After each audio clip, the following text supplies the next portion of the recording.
Call the regular meeting at Tinley Park Plan Commission for August 2nd to order and begin with the Pledge of Allegiance. I pledge Allegiance to the flag of the United States of America and to the republic for which it stands, one nation, under God, indivisible, with liberty and justice for all. Roll call, please. Dan. Here. Engel. Here. Manning. Here. Carroll. Gray. Here. Augustinian. Present. Aitchison. Vick. Here. Chairman Shaw. Present. Okay, we have a quorum. All right, this evening we have a pretty full agenda, 2 public hearings and site plan approval and a workshop. So we'll move right in with staff. Do we have any communications? None at this point. Nothing from staff? Okay, I will mention it again when we get to the public hearings, but I do have notice of publication. And so we'll move right on to approval of the minutes for the July 19, 2018 regular meeting. Do I have a motion to approve the minutes? So moved. Moved Commissioner Second. Manny, second Commissioner Vick. Okay, do we have any questions or comments or corrections for the minutes? Hearing none. All in favor of approving the minutes of the July 19, 2018 regular meeting of Plan Commission, say aye. Aye. Opposed, same sign. Okay, minutes are approved. Thank you. Item 1 on our agenda this evening is a public hearing. James Rickard, 6811 Hickory Street, site plan approval with a variation. And we had a workshop on this at our last meeting. And we will move right into opening the public hearing. Do I have a motion to open the public hearing on this? So moved. Move Commissioner Augustiniak. Seconded. Second Commissioner Gray. All in favor, say aye. Aye. Okay. Do we have, in addition to the petitioner, anybody here looking to speak on this matter this evening? Okay. I assume you're going to want to say some words, so I ask you to stand up while we swear you in.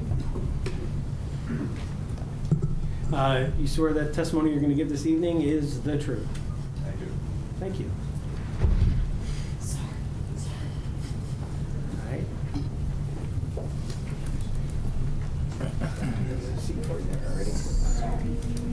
It's okay. Welcome, Commissioner Aitchison.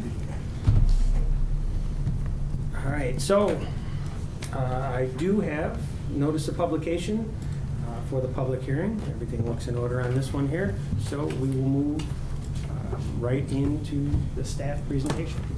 Great. I apologize I wasn't here the first time you guys went through this, but I understand there was a great amount of conversation and very minor things that needed to be tweaked by the petitioner. And so we are formally here for the public hearing process, as Chairman Shaw had mentioned, and it's site plan approval with a variation from Section 3H, Table 2 of the zoning ordinance to permit a 146 square foot detached accessory structure and a front yard where it is only permitted within a rear yard. The site is very unique, as you all know. There's some historic value in it, and we're going to have a very interesting reuse of the building with Banging Gavel, a brewery and restaurant that will be occupying this location. They've done a ton of design work, and one of the things that came out was that there was a need for having additional washroom facilities outside, adjacent to the beer garden patio area where we're going to see, activities, eating, music, and the only washroom facilities that are offered right now are on the 2nd floor. And with preserving the historic nature of the building, there's not a lot of room to just make major changes. So it was seen as a convenience and possibly necessary to add to the enjoyment of the property. And so therefore, staff is very much in support of allowing this, which is not normal that you want to see these types of structures in what's the front yard. But they've done a great job in blending the structure. At your desks, they do have given me some revised elevations. I apologize they weren't in with the packet, but the comments that came out were that the accessory structure would like to have some accent color that was replicated from the principal building. You'll see they've added a whitish color trim, as well as the shutters, and the doors will be this white color. We all know the location. It's here on the southwest corner of Hickory and Oak Park Avenue. You have the revised plans. One of the issues was just the original plans had shown possibly an encroachment. That's been revised. The air handlers that are proposed on the south side of the building will be screened with a privacy fence. I'm just clarifying that it was the desire of the Plan Commission that it was a wood fence. And I don't think the applicant had any issues with that. It was the preference of the Plan Commission, so we just wanted to make sure that that was noted, but it is providing a privacy fence on your revised plans that you have at your desks. Nothing has really changed much more with the accessory structure. The only thing you will notice is originally the doors to the washrooms were going to be facing Oak Park Avenue, and they've decided to flip those to be facing the interior of the building. There's some potential to do some other things with the one blank side that would be facing Oak Park Avenue, opportunities for maybe some other seating and stuff like that. So that's the only minor change that from the original proposal. Here's what it looks like from a color elevation that you guys have, incorporating that white trim so that accessory structure has a little bit of similarity and complements the existing structure. This is very conceptual as far as the patio. No final design has been determined or patio furniture picked out, but it just is an illustrative design to show you how it can look. Looks kind of like a nice place to hang out. So, again, this is a variation from the legacy code, but this variation we feel is quite unique and therefore warranted based on the constraints of the site. We're preserving a historic building and we're creating a really unique setting out there that is not really replicated anywhere else in town. This accessory structure will allow them to provide additional conveniences to the customers and the use and enjoyment of the staff as well. They can use this structure to take dishes away and maybe take any other necessary things out there. So that is really just the highlights. Everything's been addressed from the previous open items, and that is really concluding my report, and I can go through the findings of facts as we go through the questions. Absolutely. Thank you. Okay. Yes, I agree. We worked through a lot of the items at the workshop, and there weren't very many open items, I don't believe. I see that they were all addressed. So is there, you're welcome to speak, give a presentation, say a couple of words. If you want me to, I mean, Well, you really did a wonderful job of presenting the. It's gonna go downhill. You might regret it. Yeah, no, that's perfectly fine. You've been up here more than enough times. You're certainly welcome.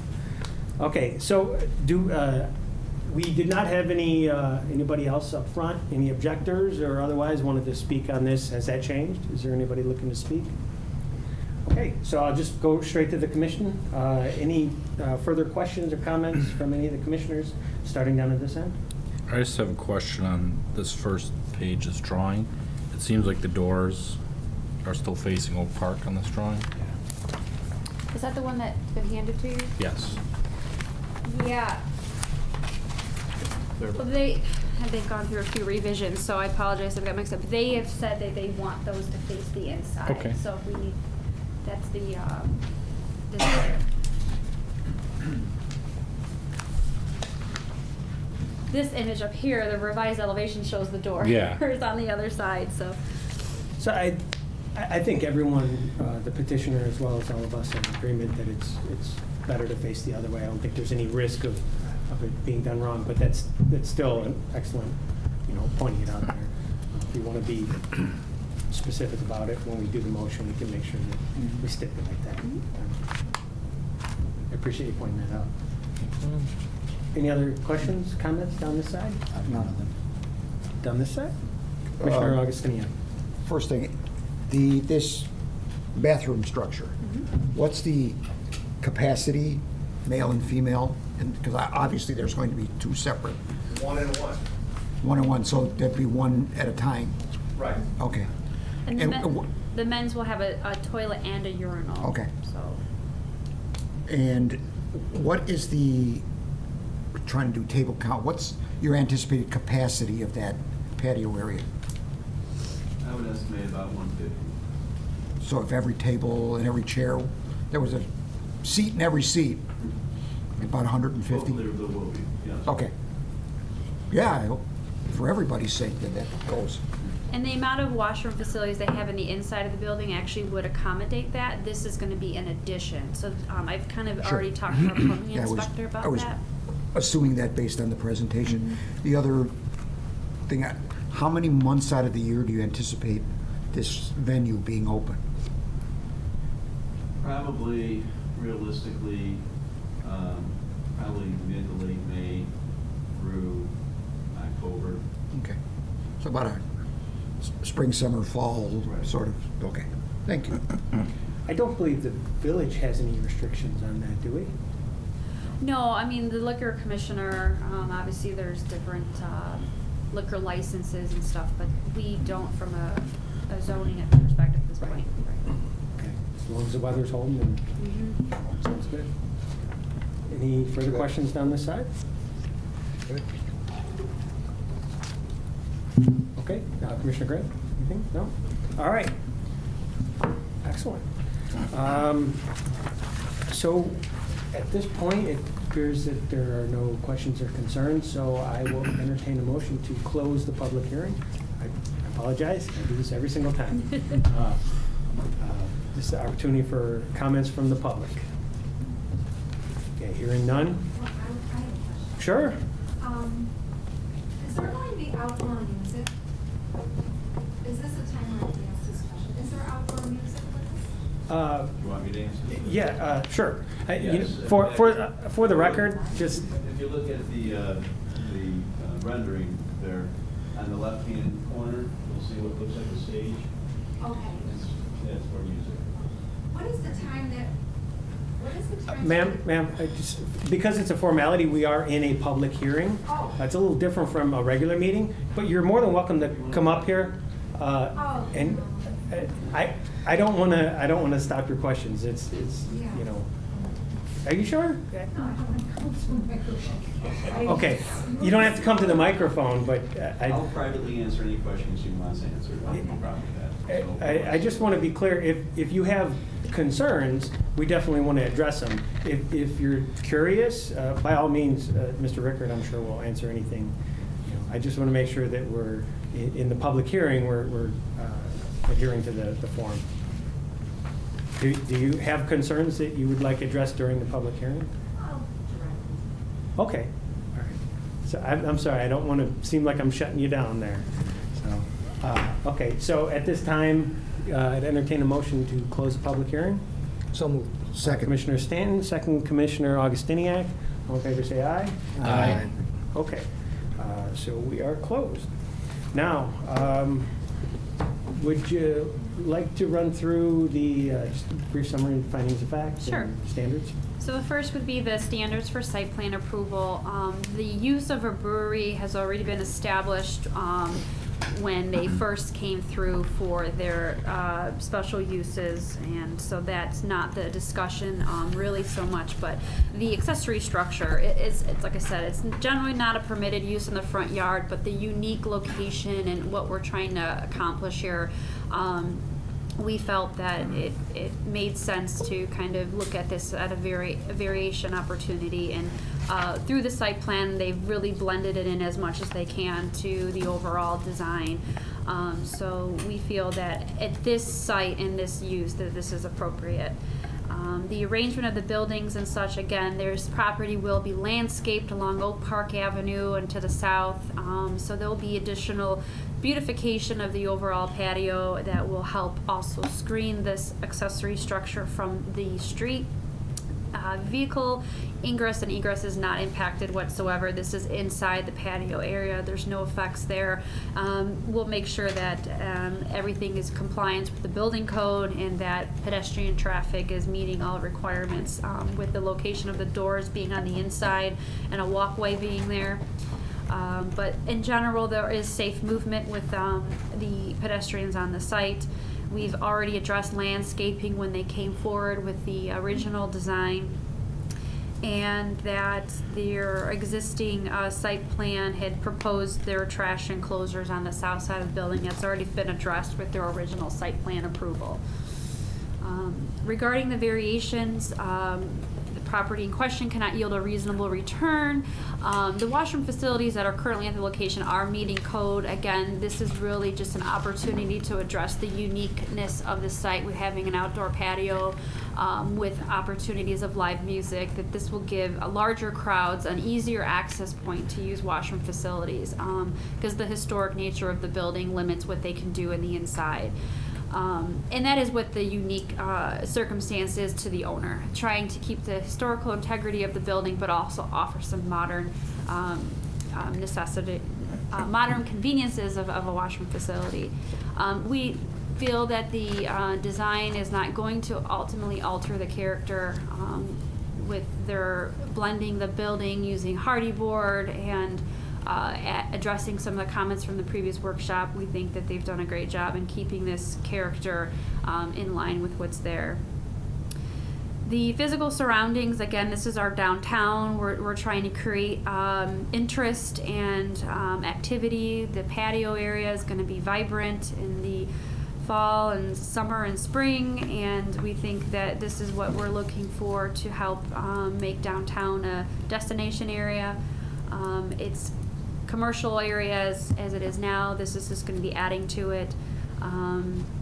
That they do have a unique condition because of the historic significance of the building. Therefore, we felt the need to address and grant the variation for the accessory structure in the front yard, where we don't feel other sites will meet this uniqueness. The owner has worked very closely with the village, again, with re-subdividing the property when the village came in, and we have a public parking lot now, but some of that has created some hardship on them now that they used to have more land than they do now. So that's been some of their difficulty with moving this accessory structure anywhere else. There's just nowhere else to put it on this property because now it's all public parking lot behind their building, which initially used to be their property. And again, we feel it's going to meet all other requirements for the building code when they go through for permit, and we feel like this structure will blend in.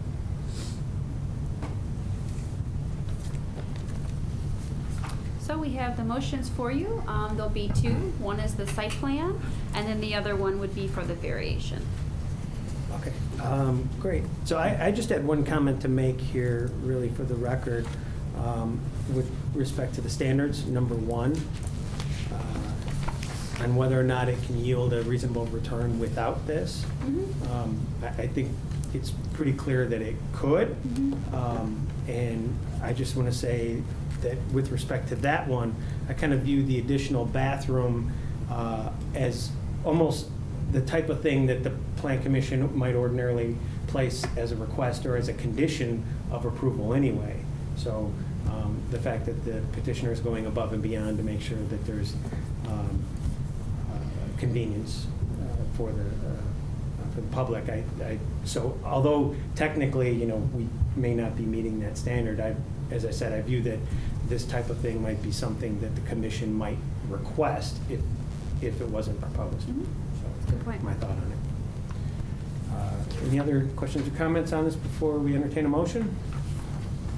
Okay, with that, I would entertain a motion on this matter? Anybody like to make one? Make one. I'd like to make a motion to grant the petitioner James Richard of Banging Gavel Properties LLC site plan approval at the property located at 6811 Hickory Street in accordance with the plans submitted and listed herein, subject to the following conditions. Number 1, prior to village board approval, submit a rendering of wood fence to screen the proposed air handlers. And number 2, prior to village board approval, submit a color rendering that incorporates accent colors similar to the principal building instead of the structure being one color throughout. I just wanted to note that was addressed, so the motion up here is a little bit more revised than the staff report. Right. I got those after the report was written. So- Which, there's a motion made before anyone seconds it. I think because they've already complied with number 2, that I think we're fine with the motion as written, or as stated. Okay. All right? So, with that, do we have a second? Second. Second, Commissioner Stanton. We get a roll call vote, please.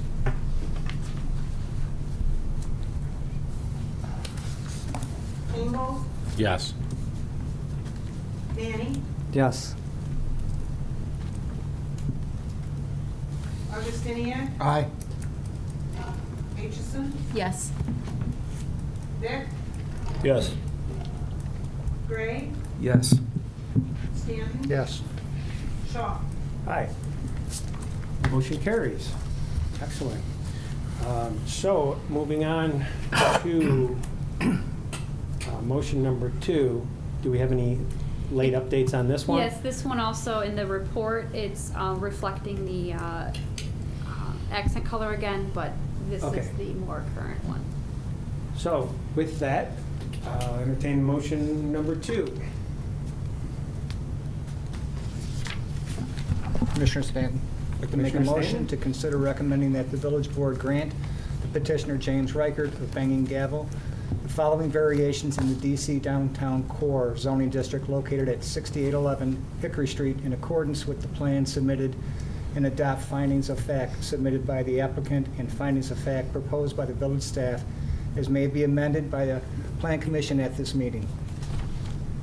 A variation from section 3.H, table 2 of the zoning ordinance to permit a 146 square foot detached accessory structure in a front yard where it is only permitted within a rear yard.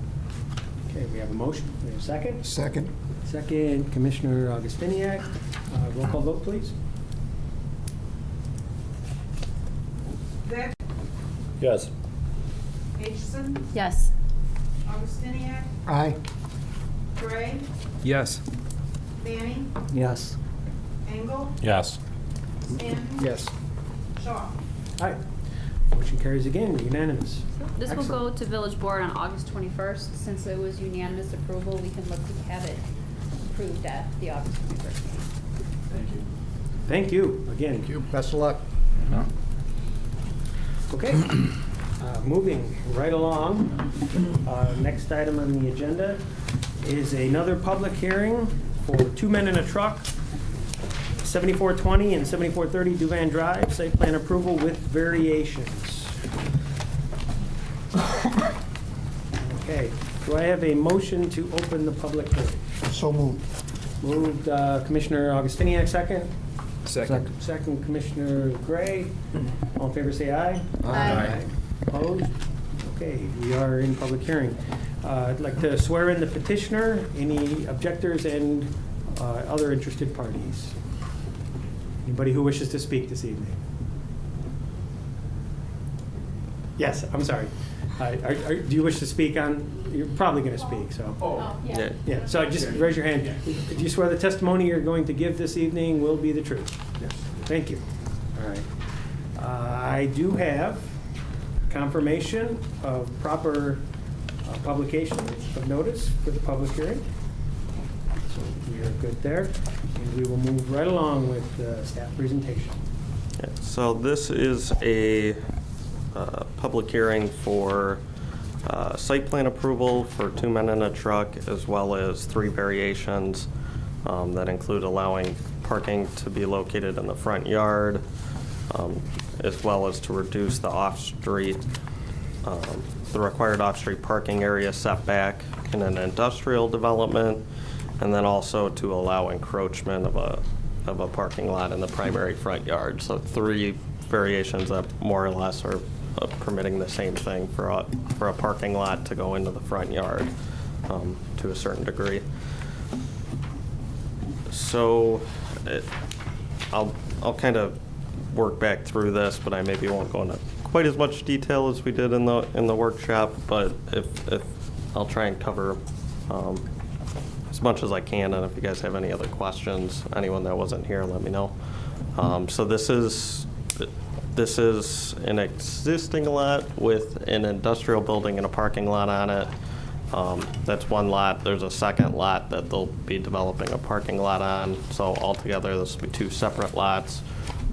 Typically, in this type of situation, you combine the lots kind of due to some economic incentives and the timing of this. They've chosen to utilize an option in our code that lets them develop a parking lot. If it's directly adjacent, it can be kind of considered one zoning lot, and any required parking can be used off-site. So that basically requires that they have a deed restriction, though, placed on both properties that requires that they stay under the same ownership as long as the business is operating. So that the existing sites was built in the 70s or 80s. It's on Duvan Drive. It's in the Duvan Drive Industrial Park, which is kind of a mixed bag in terms of what you get out there. A lot of it is kind of auto-oriented, kind of ugly, lack of landscaping. There has been some properties, though, that have redeveloped to our kind of current standards, and it's going through a transition where it's an older auto-oriented industrial park, and it's slowly been transitioning to a more modern design that you kind of see in new industrial parks. This is kind of one more step towards that. It'll be a new parking lot, but with a lot of new landscaping and upgrades to the existing site, as well as the currently vacant site that they're putting the parking lot on. So the existing, that's the existing lot up there, the existing site. The zoning's currently ORI MU1, which is the office and restricted industrial. The MU1 is a mixed-use Duvan overlay district for the Duvan Drive Industrial Park. Allows kind of some more auto mechanic type uses, restaurants, allows some different uses in there just because of the difficulty of redeveloping those lots, which are pretty tight and narrow and long. So it allows some different uses in there that make it a more viable area to redevelop in.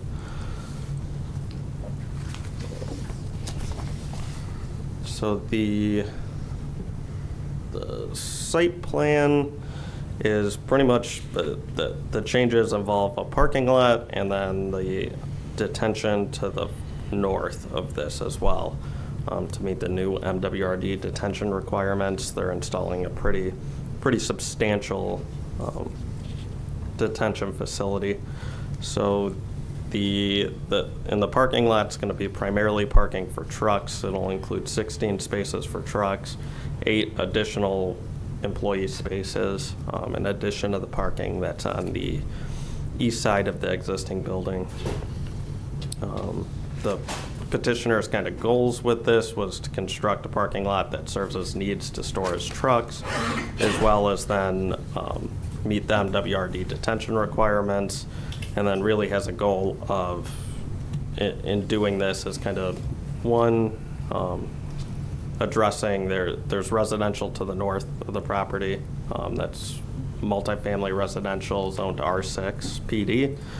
So kind of buffering that multifamily from this industrial use.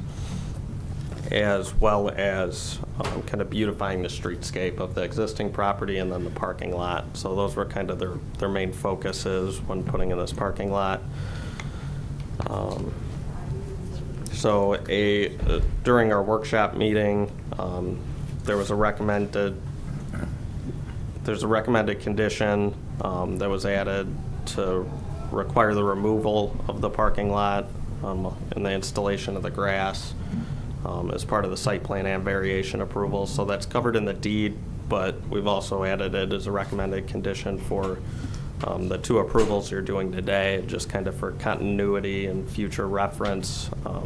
The deed allows any future owners to kind of know about that requirement.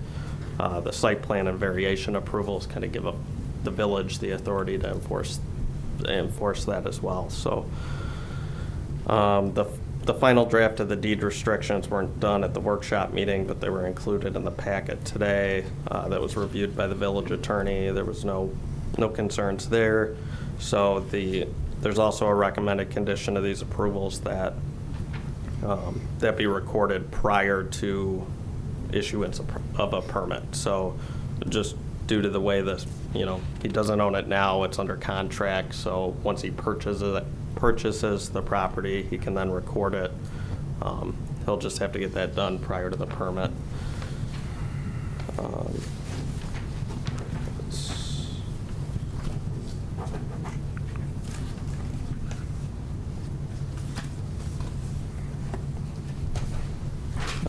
One of the other things that we went over as far as the site plan goes was sidewalk connections, which we typically would address as part of the new development or redevelopment of properties.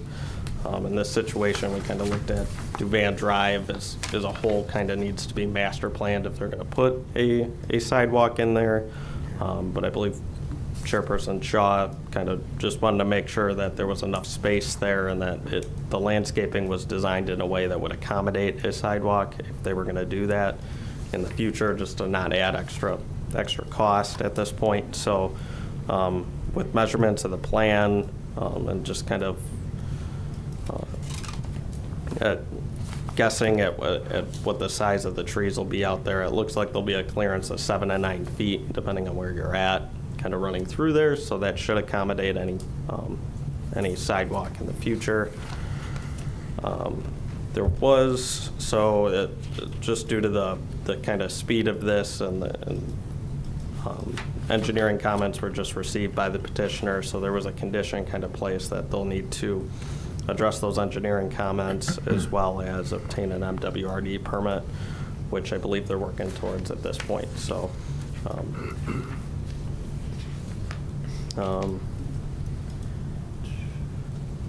in regards to parking, we went over that at the workshop, but it exceeds the minimum parking requirements. So they have, the existing site has 41 spaces, including the 2 accessible spaces. They'll be adding the 16 truck spaces and then the 8 standard spaces as well.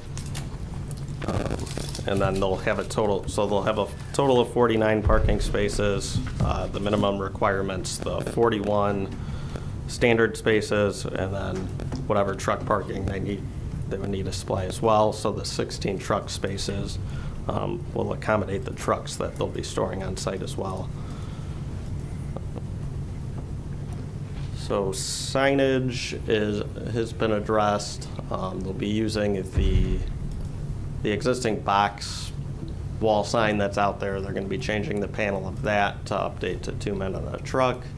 They'll be removing the ground sign, which isn't up to our current zoning standards, so they'll still be allowed to put a ground sign out there if they want to in the future. They'll just have to come in for a permit at that time and just comply with the zoning restrictions. Here's just kind of most of the architecture of the building staying the same, so they're not really building a structure with this, but they will be altering the west side of the existing building to adding truck doors and pedestrian doors that'll go out to the new parking lot. So this is just kind of a not to scale, quick representation of where they're adding those doors and get kind of the overall view of how that'll look at the ends, facing the new parking lot.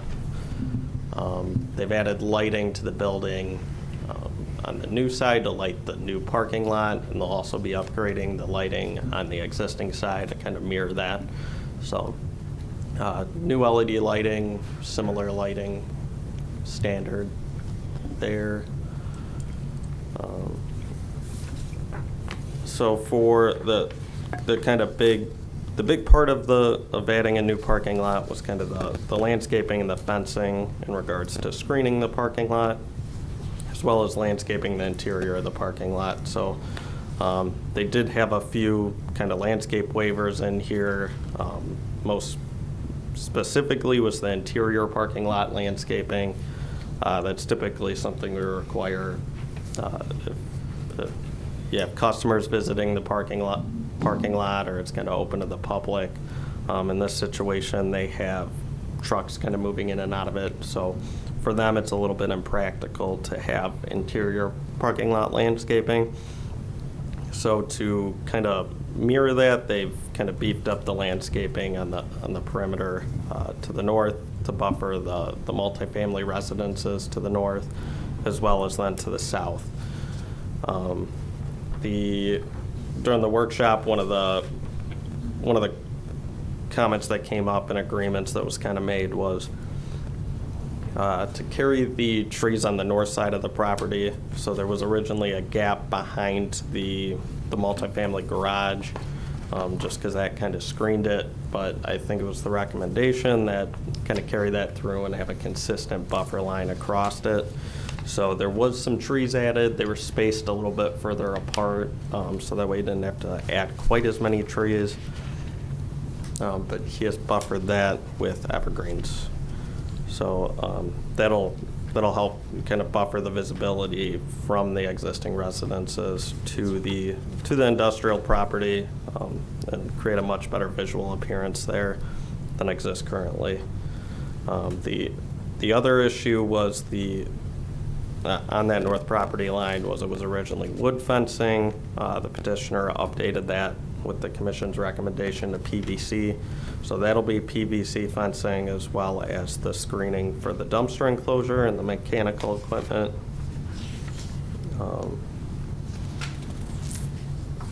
So the revised plans weren't in this packet, I apologize, but they were similar to the other one on your desk. So originally there was an open item just with the missing plans on here, so that'll be removed with kind of when we get to the motion to have updated plans, since we have them now. So there are three variations being requested. One's to permit the encroachment into the front yard along Duvan Drive. Typically, there's no parking kind of allowed in Duvan Drive, or in the front yard, not just in Duvan Drive, but within all business or industrial districts. The variations being requested to kind of expand the parking lot 24, or the additional 24 feet to add additional truck parking spaces that he needs. So with kind of the design of the lot, it limited the design of how they can make the parking lot work for them. And then the additional detention requirements as well from MWRD ate up quite a bit of the parking lot there. So they were looking for a little bit of relief going into the front yard to allow some additional trucks.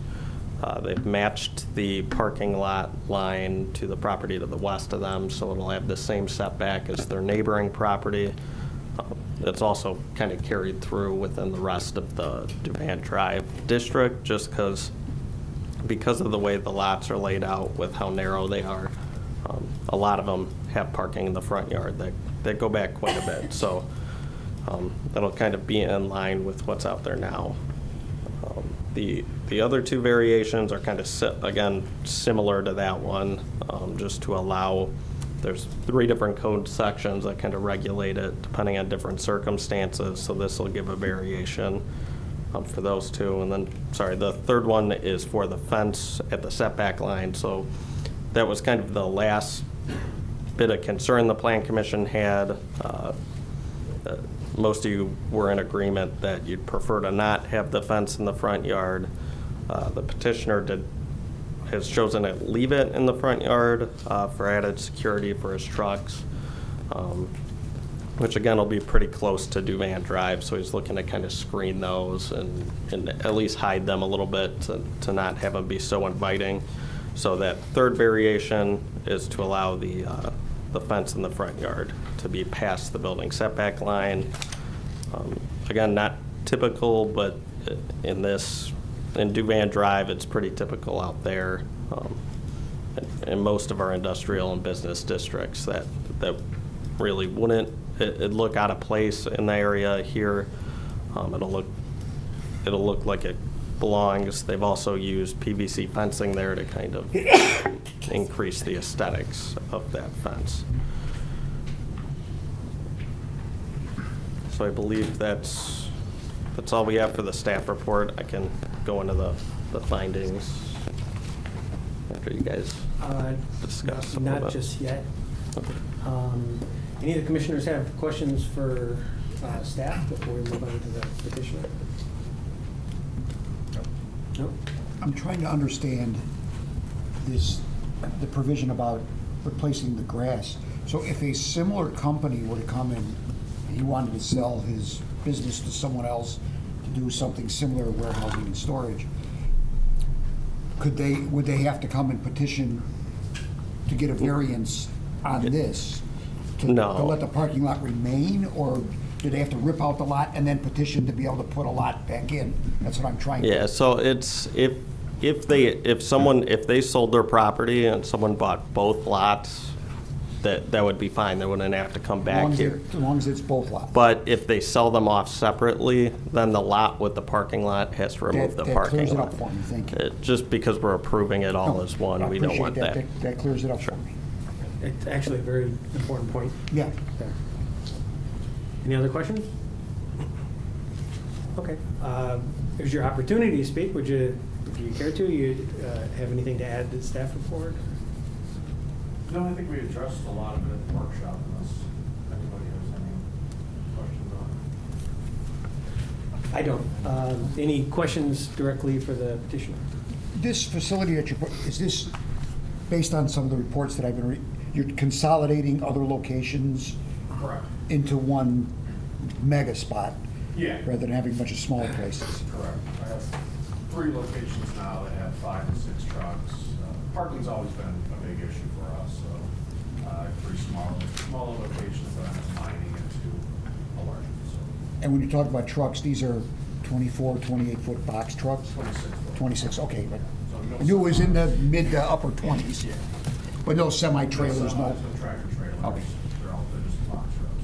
All 2016 and up, gasoline, not diesel. I have a few questions. I noticed in the packet that you submitted too that a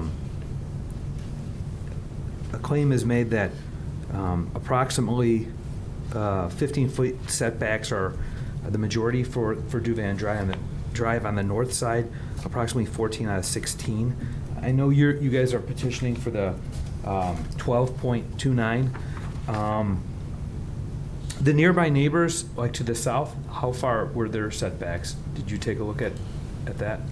To the, right across the street from us. Yeah. Yeah, they're even closer. Some Yeah, I some of was those trying to- are 0, actually, I believe, on I think the. it's like 12 or 10. Yeah, some of those go down to actually 0. Some are more like 5 to 10, Okay. from what I saw out there. Yeah, and I understand why you want to get closer, adding the pond, and then, otherwise you lose some parking spots.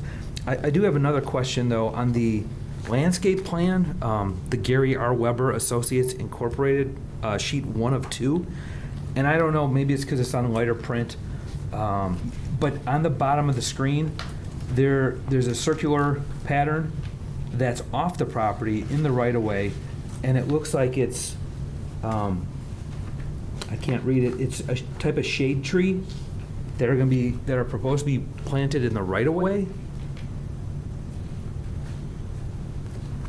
It's, Is that a planting or is that an existing tree? they're not existing. I drove by, Yeah, I think I thought that was,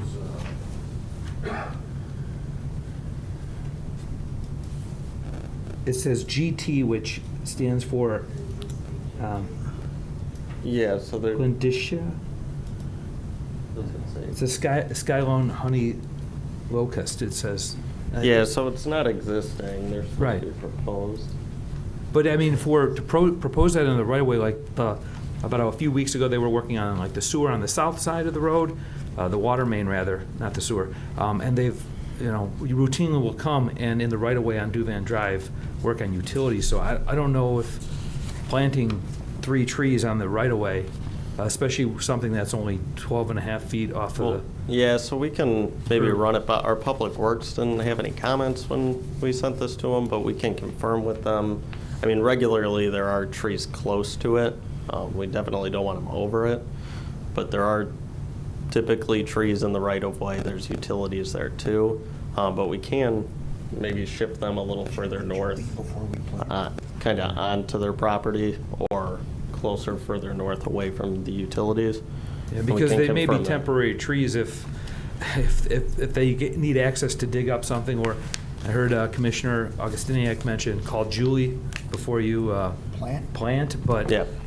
that's the first time I've seen proposing to put something not even on your property, it's on the right-of-way. Well, yeah, so we actually do have right-of-way tree requirements with all our properties. Okay. So kind of, if you look at Banging Gavel, actually had to do it Sipwell on Oak Park Avenue. So when you're doing private development, you actually do have requirements to do parkway trees as well as trees on your property. So as developments kind of come in, we have them do that instead of it kind of falling on the taxpayers. As if you're doing a development, you put in your parkway trees. So this is him kind of meeting that requirement. Fair If they enough. don't work there, it's not a zoning code requirement, so we can maybe have them push them onto his property or further north past the property line. Okay, thanks, Dan.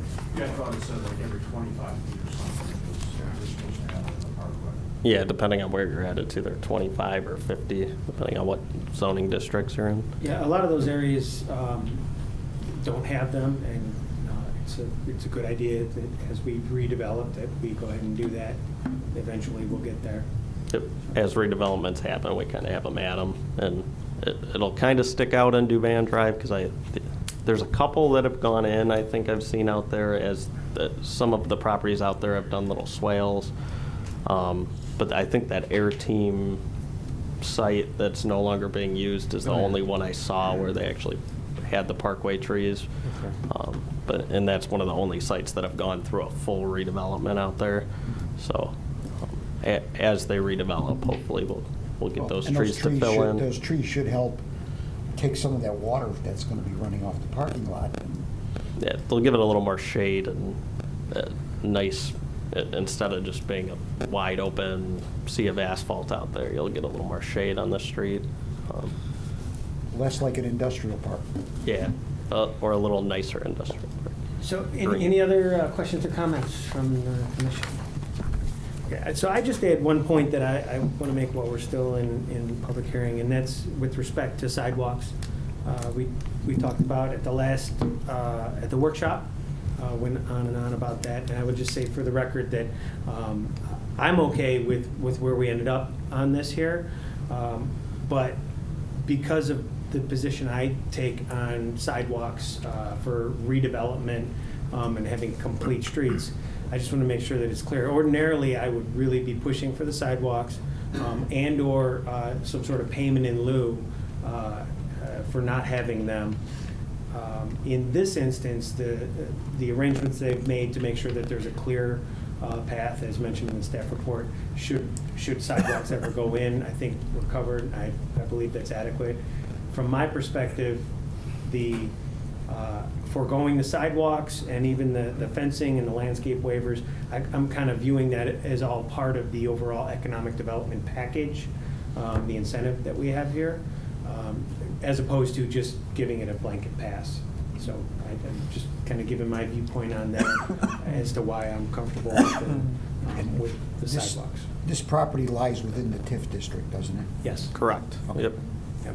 And that's kind of, in the future, that's a good use of TIP funds, I think, for sidewalks in sidewalks. this area. Yeah, exactly, and that's why I'm comfortable with that as long as we've kind of made some modest accommodations for if we did them in the future.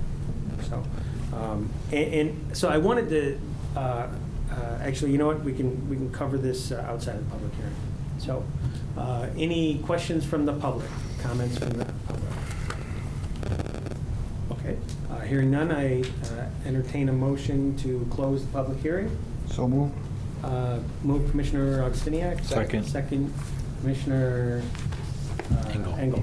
Okay, all in favor, say aye. Aye. Okay, public hearing is closed.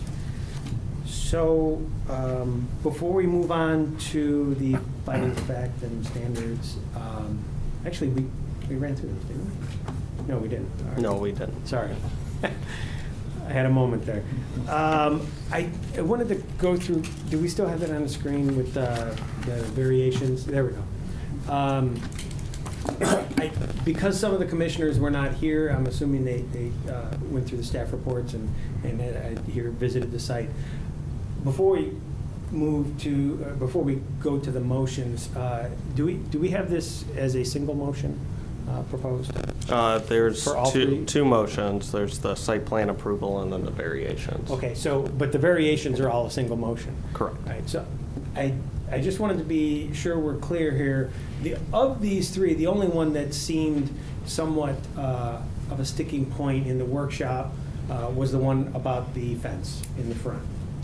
So again, I had a lot of questions about that and concerns myself. I just want to state, similar to my position on the sidewalks, I think that this is a good balance that we've struck here.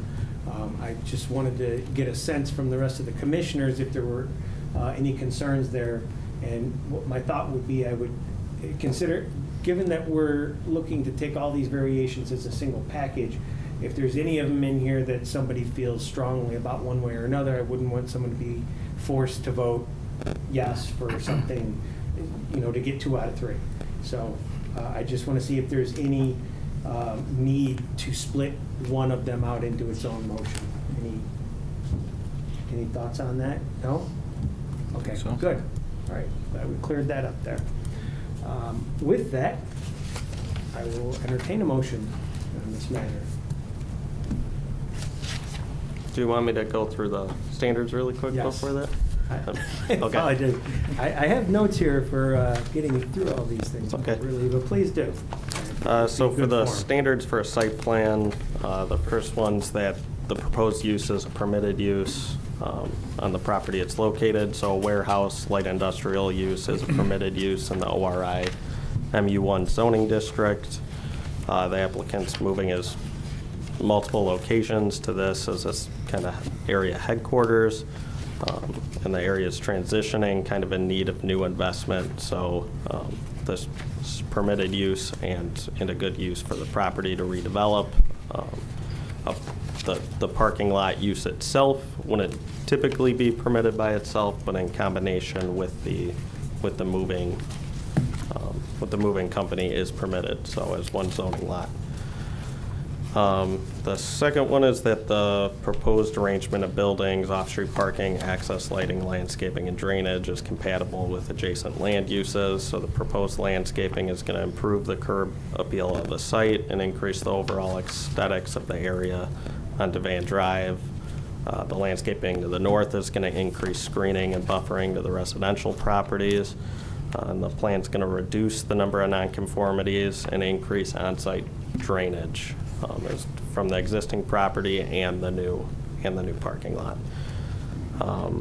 For vehicular ingress and egress from the site and circulation being safe, so the new parking lot addition will be used by employees only.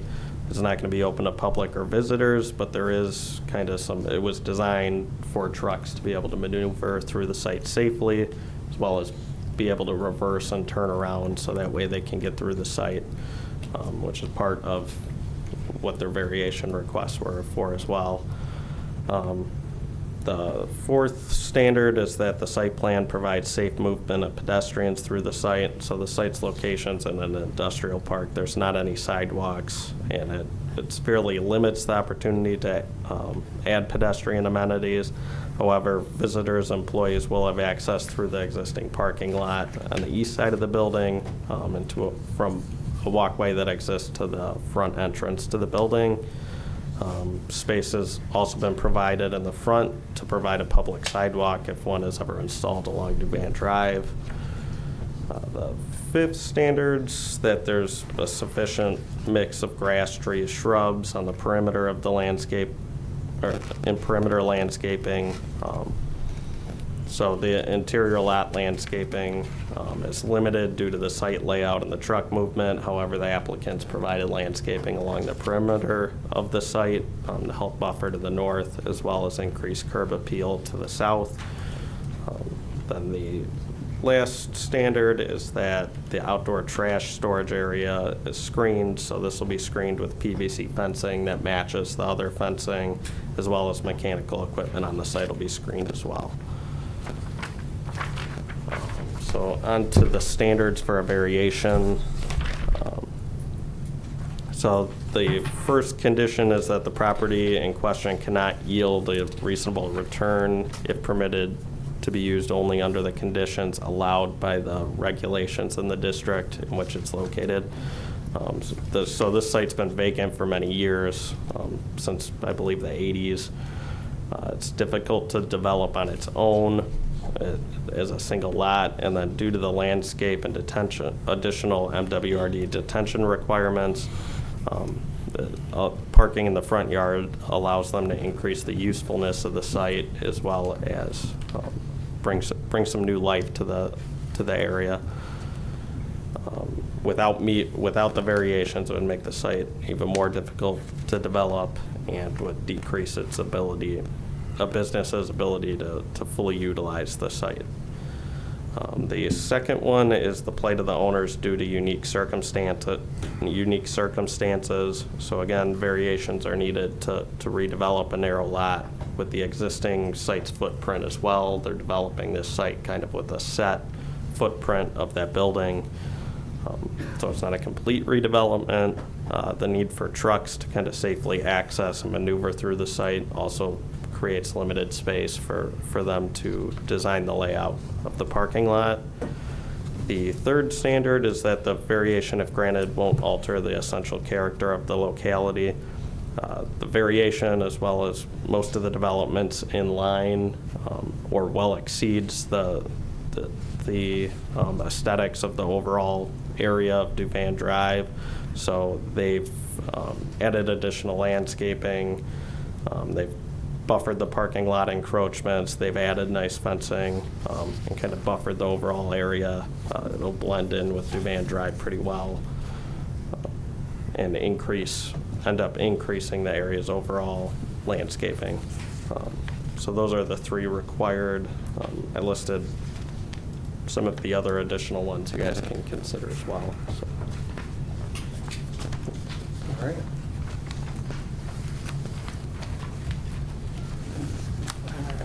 You have the motion up there? Okay.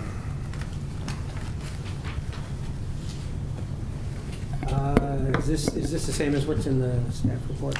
No, it has 3 in the staff. Yeah, so, sorry, much like the last one, I updated this since we got the revised plan, so number 3 has been removed from Okay, good. both motions. Sorry. Okay, if there are no further questions or comments, I would entertain a motion on this matter. I'd like to make a motion to grant the petitioner, Paul Brown, of 2 men in a truck, site plan approval in accordance with the plan submitted and standards for site plan approval, proposed by village staff, as may be amended by the Plan Commission at this meeting, subject to the following conditions. 1, the parking lot and all associated material located on the 7430 Duvan Drive site shall be completely removed and replaced with grass if the property is sold or under different ownership than the property located at 7420 Duvan Drive. 2, all public works and engineering comments must be addressed and an MWRD permit must be obtained prior to permitting. Second. Motion Commissioner Engel, second Commissioner Augustiniak. Roll call vote, please. Stanton? Yes. Manning? Yes. Gray? Yes. Aitchison? Yes. Vic? Yes. Augustiniak? Aye. Engel? Yes. Shaw? Aye. Motion carries, unanimous. Excellent. I will entertain another motion. It's a long one. Commissioner Augustiniak, I'd like to make a motion to consider recommending that the village board grant the petitioner Paul Brown of 2 Men in a Truck the following variations in the ORI MU-1, which is Office and Restricted Industrial Mixed Use Duvon Drive Overlay zoning district located at 7420 and 7430 Duvon Drive, in accordance with the plans submitted, and adopt findings of fact submitted by the applicant and findings of fact proposed by village staff as may be amended by the Plan Commission at this meeting. Number 1, Section 8.A.7 to permit parking in the front yard along Duvon Drive. Number 2, Section V.C.10.B.6 to reduce the required off-street parking area setback for industrial developments to encroach more than 25% into the established front yard setback, and to have a setback of 12.29 feet instead of the required setback of 24 feet along Duvon Drive. Number 3, Section 3.J.2.A, Number 1, to permit a fence to be located in the front of the required building setback line. And also subject to the following conditions: the parking lot and all associated materials located on the 7430 Duvon Drive site shall be completely removed and replaced with grass if the property is sold or under different ownership than the property located at 7420 Duvon Drive. Second. That's the entire motion then? Yes. Okay, so we have a motion, Commissioner Augustiniak, second. Second. Commissioner Manning, roll call vote, please. Sir, there's a motion on the table. And what's your question, sir? Is there gonna be a fence right there, 12 feet from the street? No, the fence is not 12 feet from the street. No, it's from the property. It's from the property. Or the only parking? There will be a fence around the front side of the parking lot. Yes. You mean there'll be a fence 12 feet from the street? Not from the street, from the property line. So there's additional right-of-way space that's between the property line and then the Well, street. what will be up in the front? Will there be a gate on that drive-in?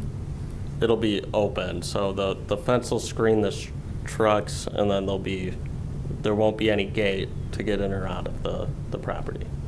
But the fence will just screen the trucks. Okay, so we have a motion on the table and it's been seconded. Could we get a roll call vote, please? Stanton? Yes. Engel? Yes. Gray? Yes. Aitchison? Yes. Vic? Yes. Manning? Yes. Shaw? Aye. Augustiniak? Aye. Okay, motion carries. It is also unanimous. This will be going before the village board August 21st. August 21st.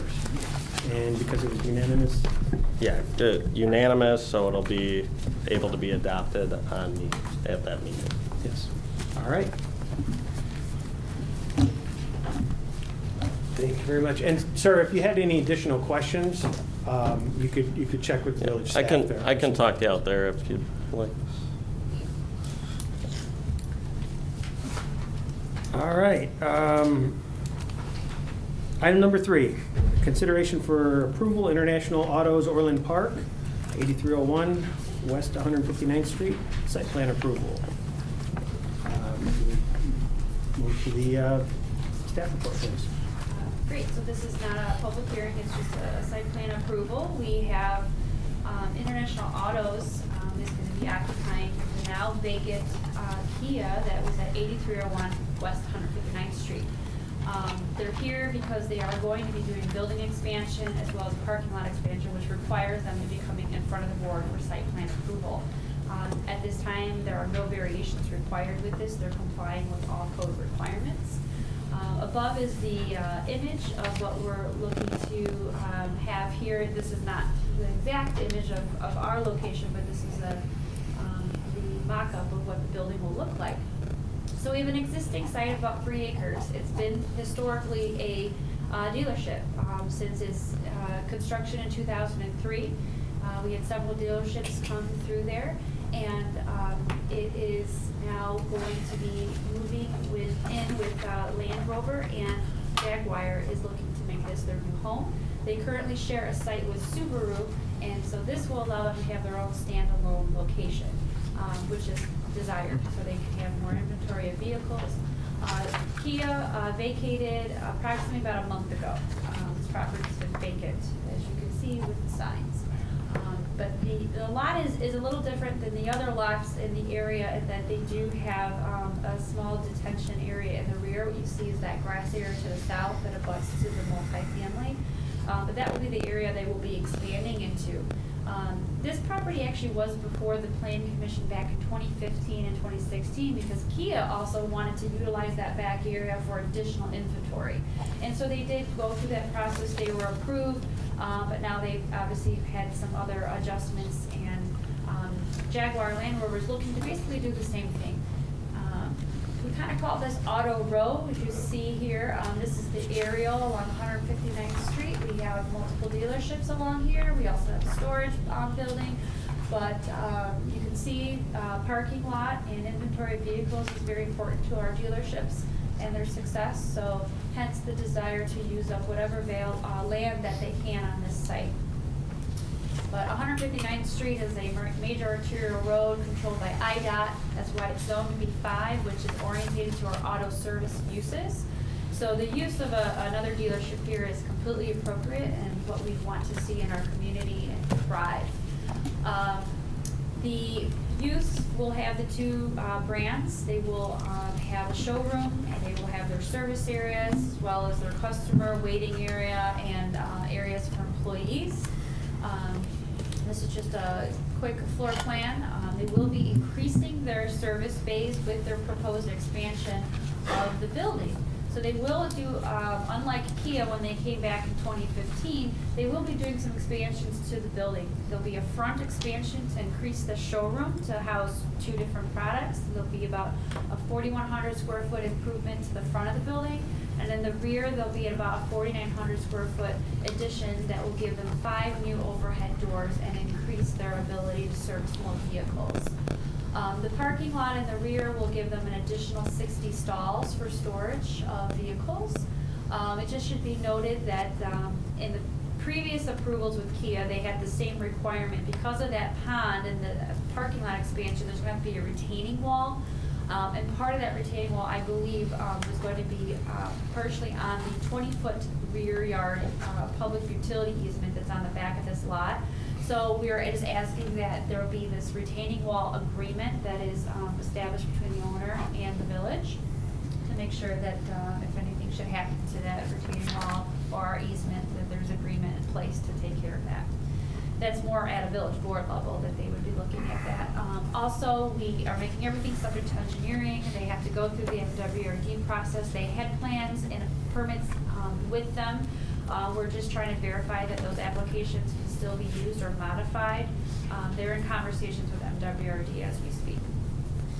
So everything will be subject to that. In addition, we just wanted the site plan to firmly identify where the inventory of parking will be, customer parking and employee parking. There's not a parking issue on this site. They are meeting the parking requirements.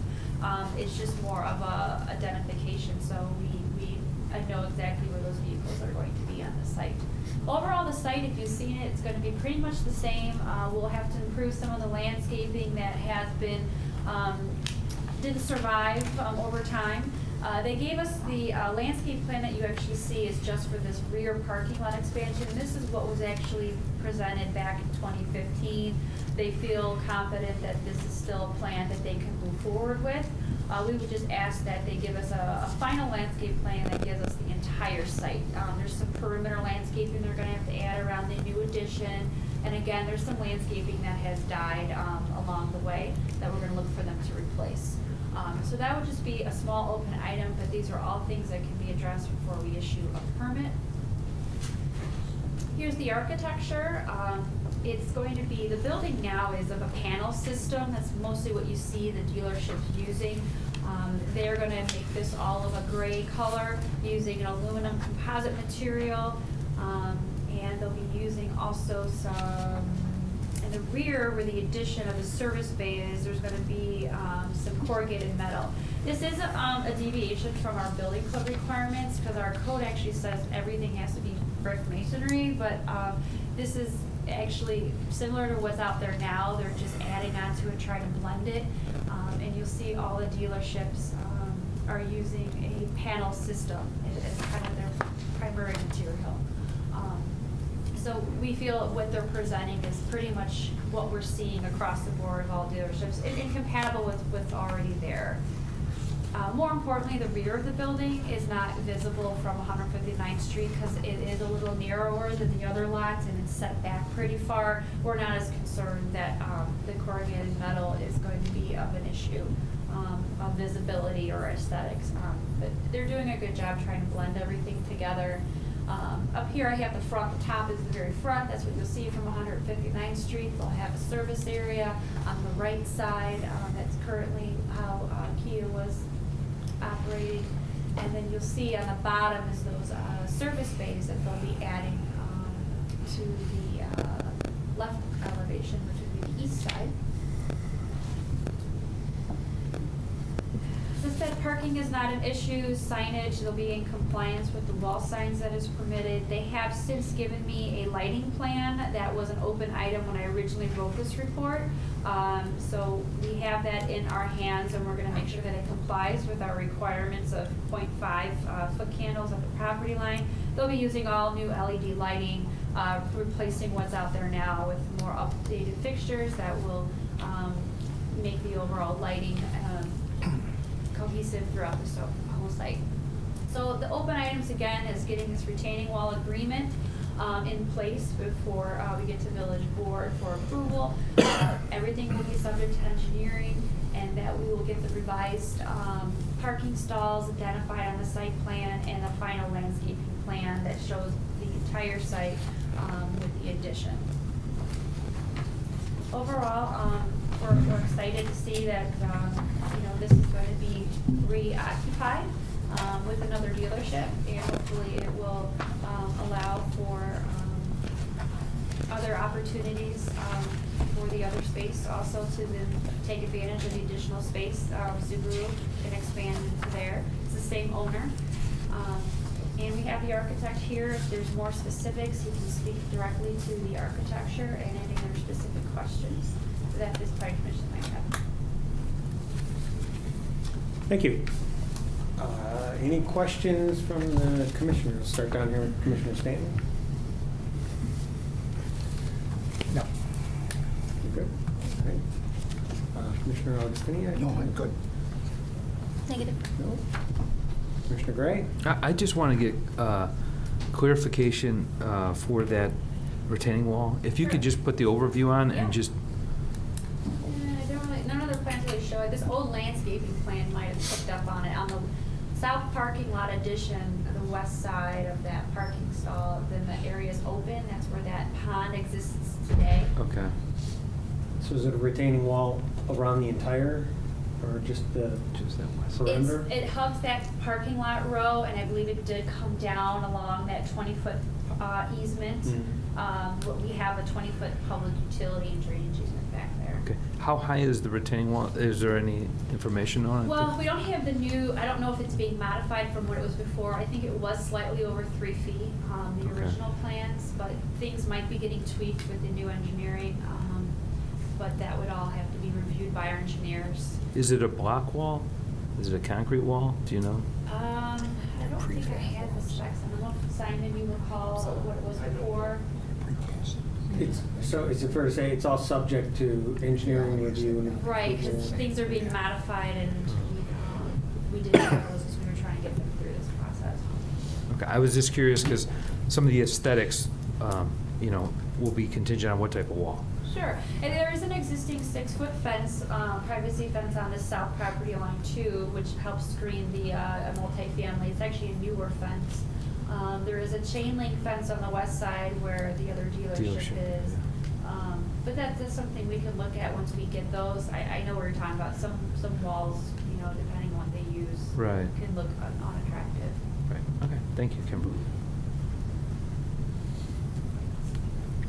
On the side? No? I have none. No. All right. So questions I would have is, it sounds from the report that there's no variations that we're looking for here. It's all within established codes as far as dimensions, right? Correct. On the existing property, to your knowledge, have there been any concerns from neighboring properties about, any elements that might be covered under some of the reviews that need to go on? Yeah. For instance, what he brings up about, screening and retaining wall, anything like that. Again, this is, it's a consistent use, but it's a redevelopment, so this is an opportunity if we have any concerns from neighbors or any deficiencies or anything like that that need to be addressed. Sure. When I was doing a little bit of research, that's why they have a newer fence, that rear fence line that abuts the multifamily, which those are actually their garages that abut there. But there was some, the fence was in disrepair, and the complaints did come in about that, and the owners were prompt in getting that replaced and fixed. I did not find out anything else in general with the use coming in as complaints. Just noticing that some of the vegetation though has not, established or just died off for whatever reason, so. Okay, so there's a good opportunity to get that remedied. Yeah. Okay. Great. Do they currently have security cameras? I don't know that answer. Yeah. You do? Okay. Pretty expensive vehicles. Yeah. I would be shocked if they didn't. But One definitely. question I had for Simon though, does this site, will they use outdoor, calling out speakers or any sorts? Because that's sometimes an issue with next to residential. I can't say for sure. I know for all the other facilities, they don't.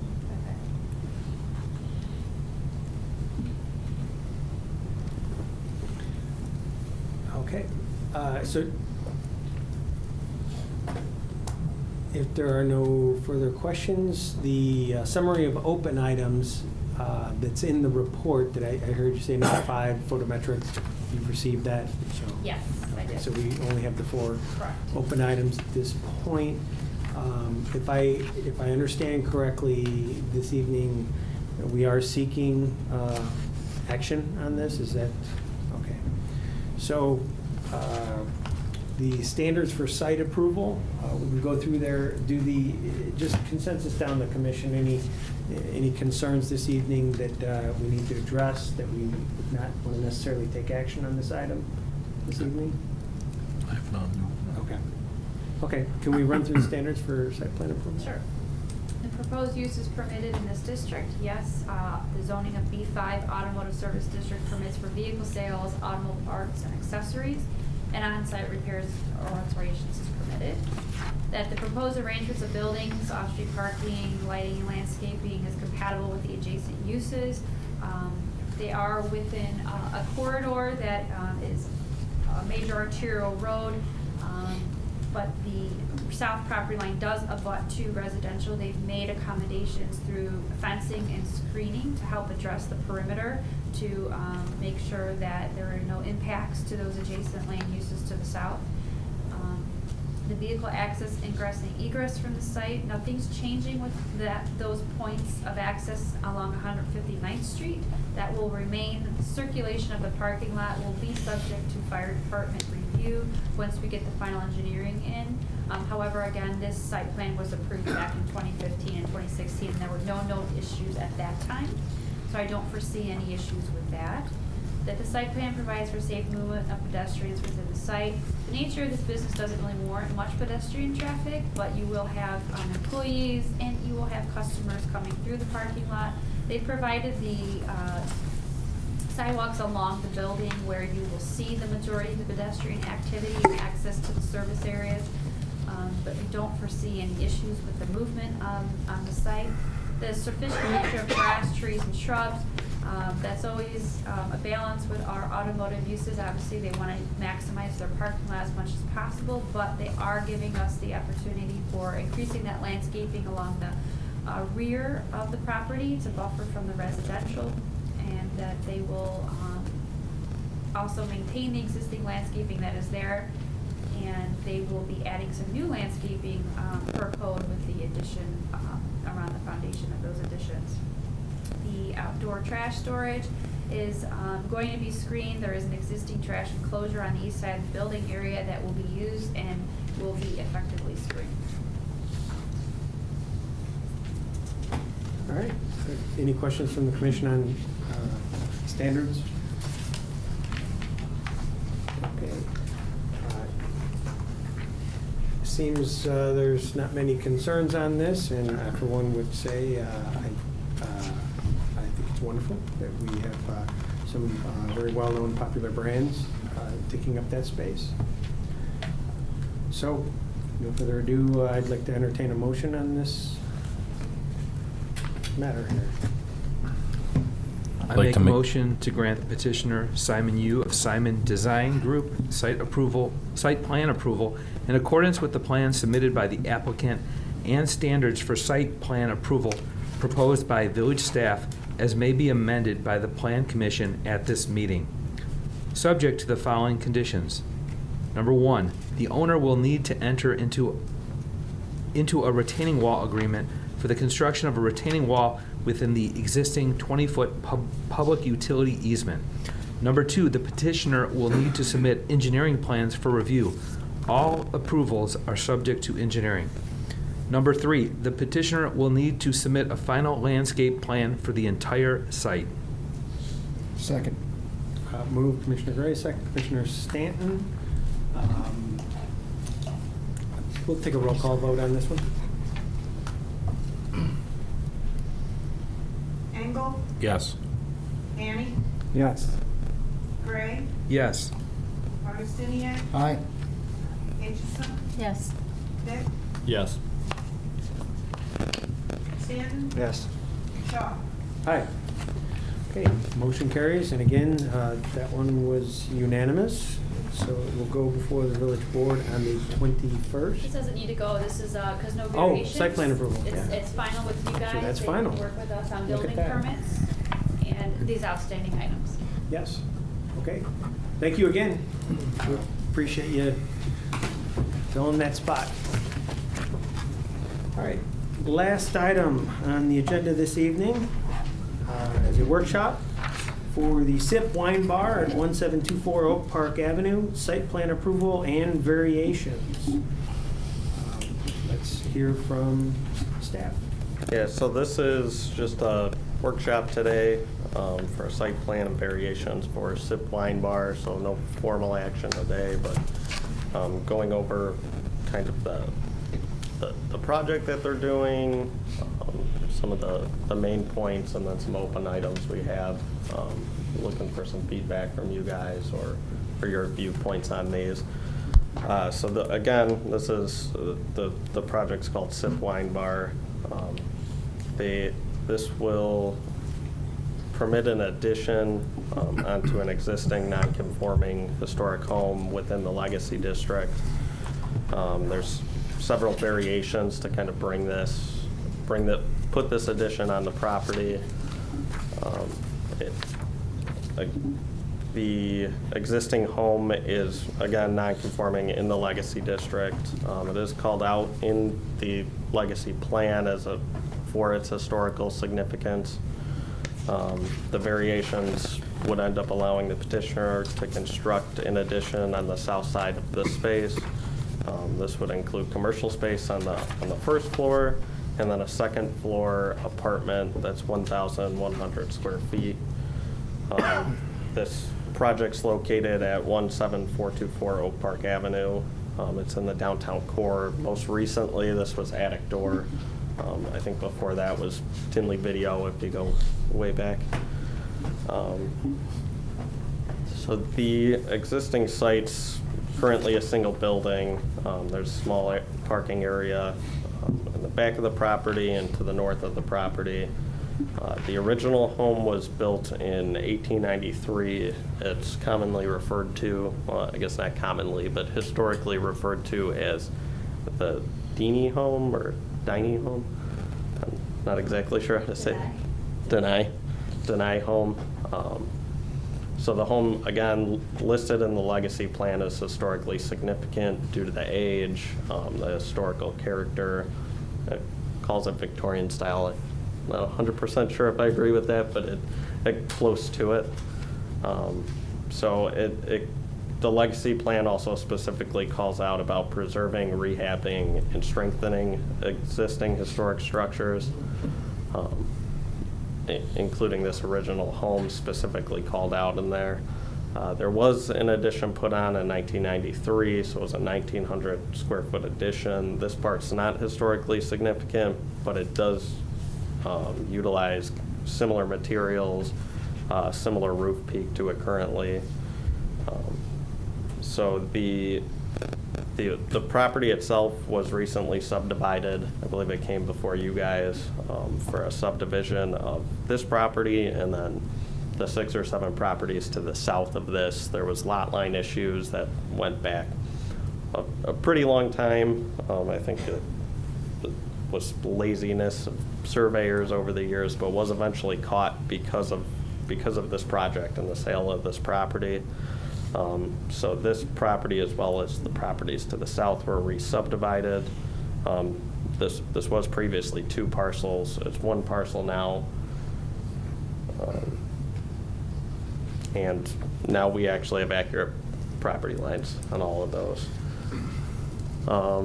Here, this will kind of show you, there's a marker on this image. I don't know if you can see it, but so that if you actually go out there, you can actually see the property line marker still.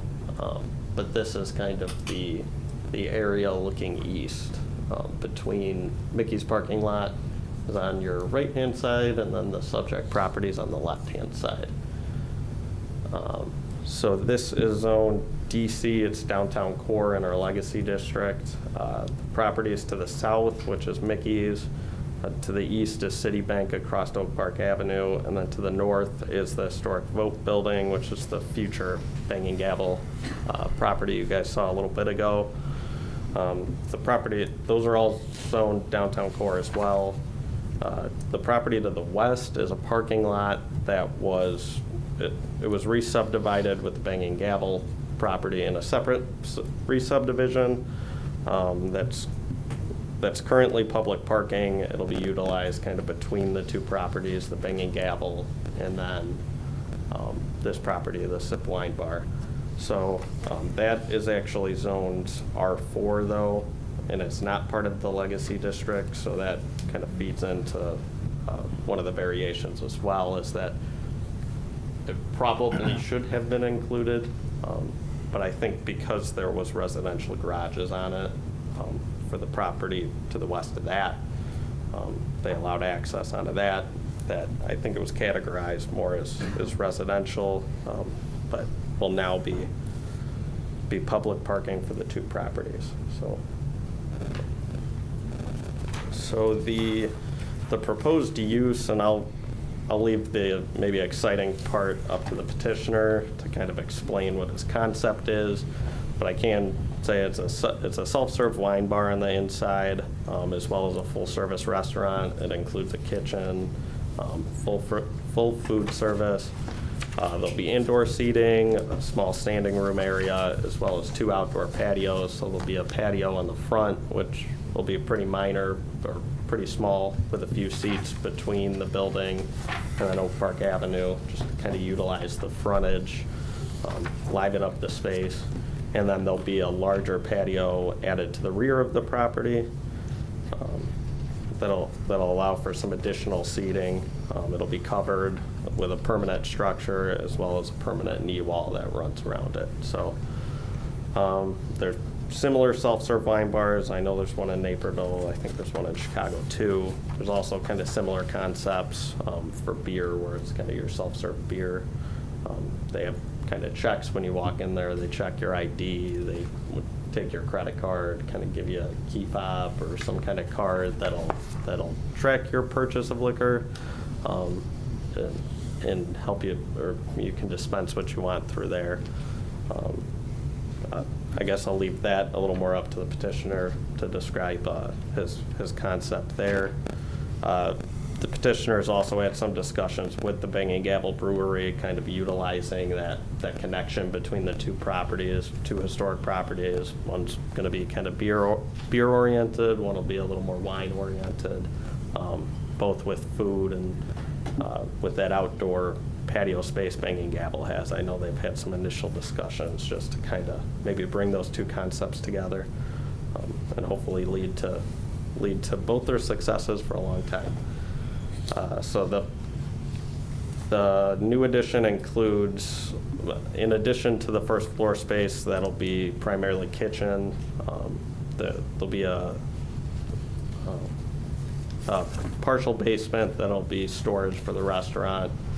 There'll also be a second floor apartment, like I mentioned earlier. It'll be 1,100 square foot. It'll be a 1-bedroom apartment on the second floor.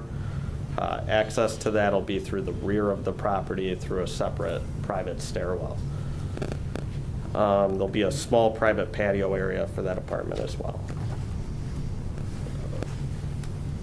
So in regards to the overall site plan, the changes pretty much center around that 2-story addition to the south side of the property, but also includes that large patio, the stairwell that's going in to go up to the apartment.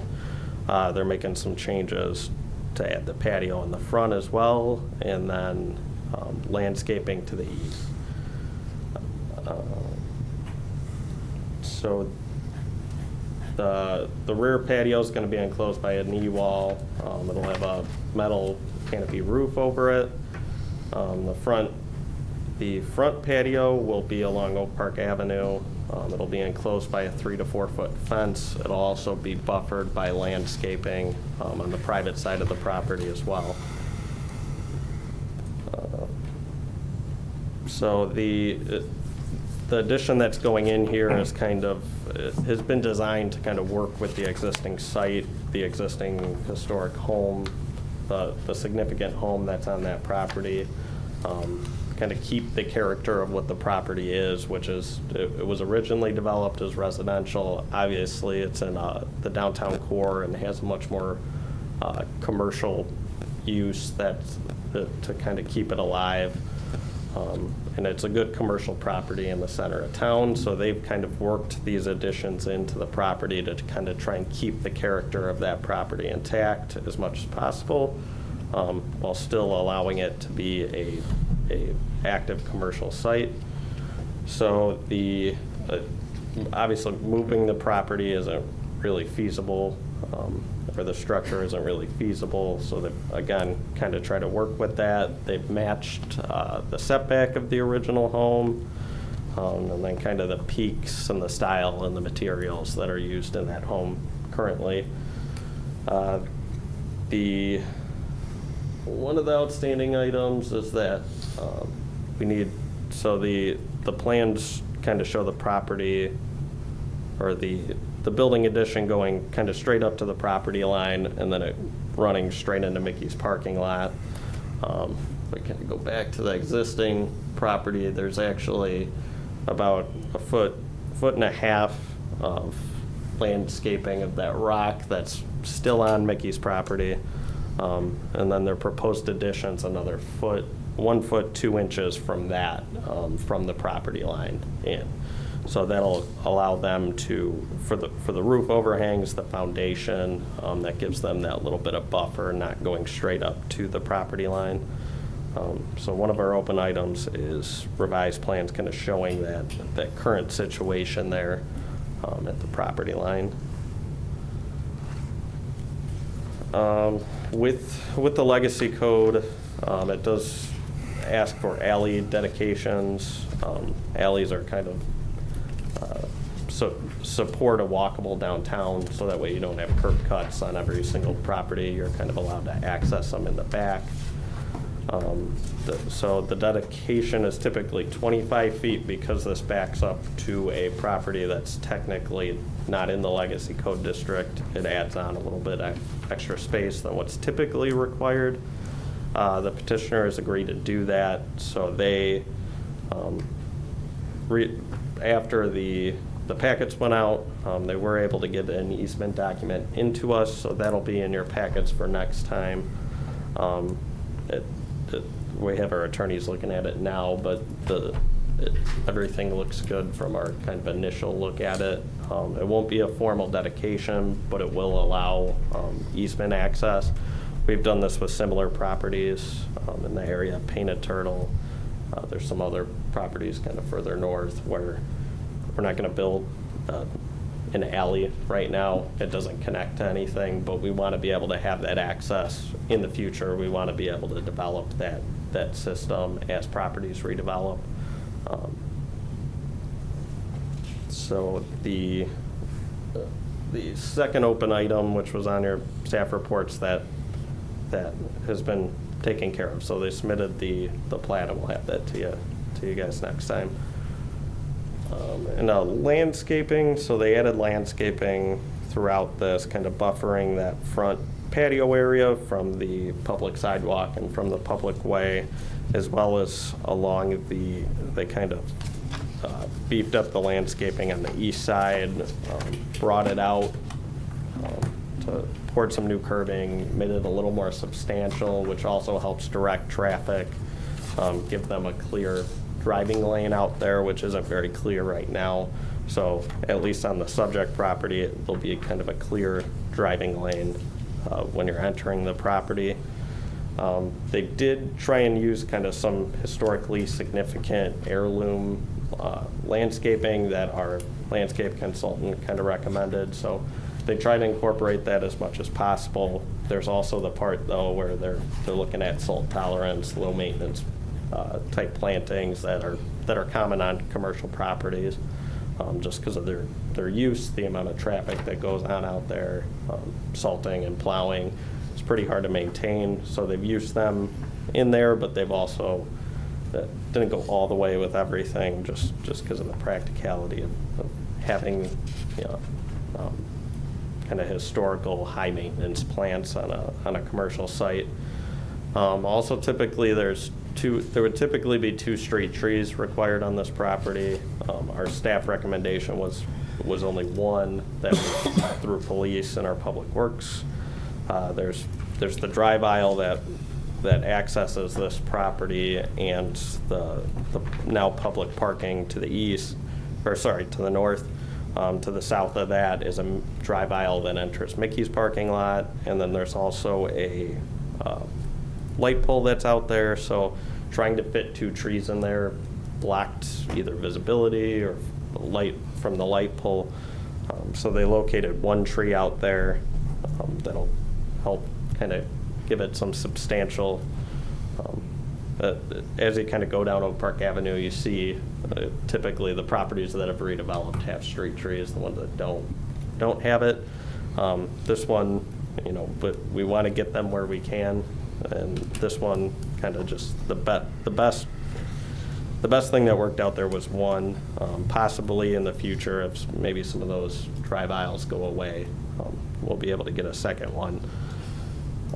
And they did an amber maple, so originally they had a different street tree, but with the recommendation of our landscape consultant, found something that would grow in kind of a tight space out there, It would grow a little more vertical and not as wide to block some of the views of people going in and out of the driveways. Visibility to Oak Park Avenue. So there's landscaping on Mickey's property as well. I'm not entirely sure if the landscape plan's accurate to where those trees are at. I believe at least one of the trees is actually on the subject property. The other two, I believe, are on Mickey's. They're likely to die through this construction phase, just due to the amount of excavation in the root zones.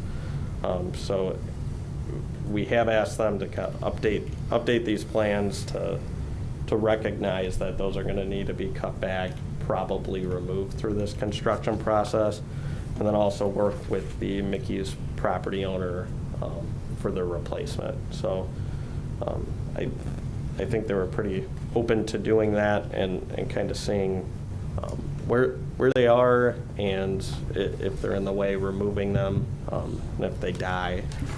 If they do end up keeping any of them, if it dies, they'll end up replacing it. So having them update these plans, they kind of generally say that, you know, if they die, they'll replace them, but the reality is they'll probably need to be removed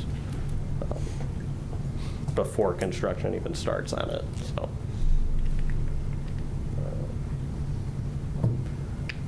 In regards to the architecture, so the building addition was designed to kind of mirror or kind of replicate the design in the original structure. They don't have a ton of space out there, and if you drive past it, it looks pretty tight. So the new addition will kind of overlap the current addition that's out there by 2.5 feet.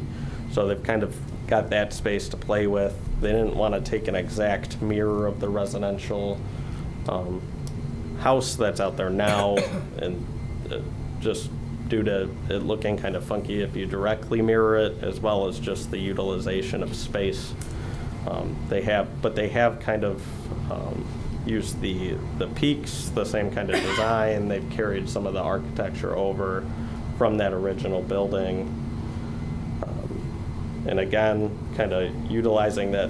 The legacy plan does call out preserving them. However, the legacy code doesn't really treat historic properties any different. So it talks about preserving them, and in this situation, they're really, you know, they're not looking to tear down the house or redevelop the entire property. They're really looking to kind of do a small addition that carries some of that character over from the original house. So the third open item we had deals with the vinyl siding remaining on the existing home. So they've complied with the legacy code. They're in using hardy board for the additions on the property, and they'll utilize it for all the additions.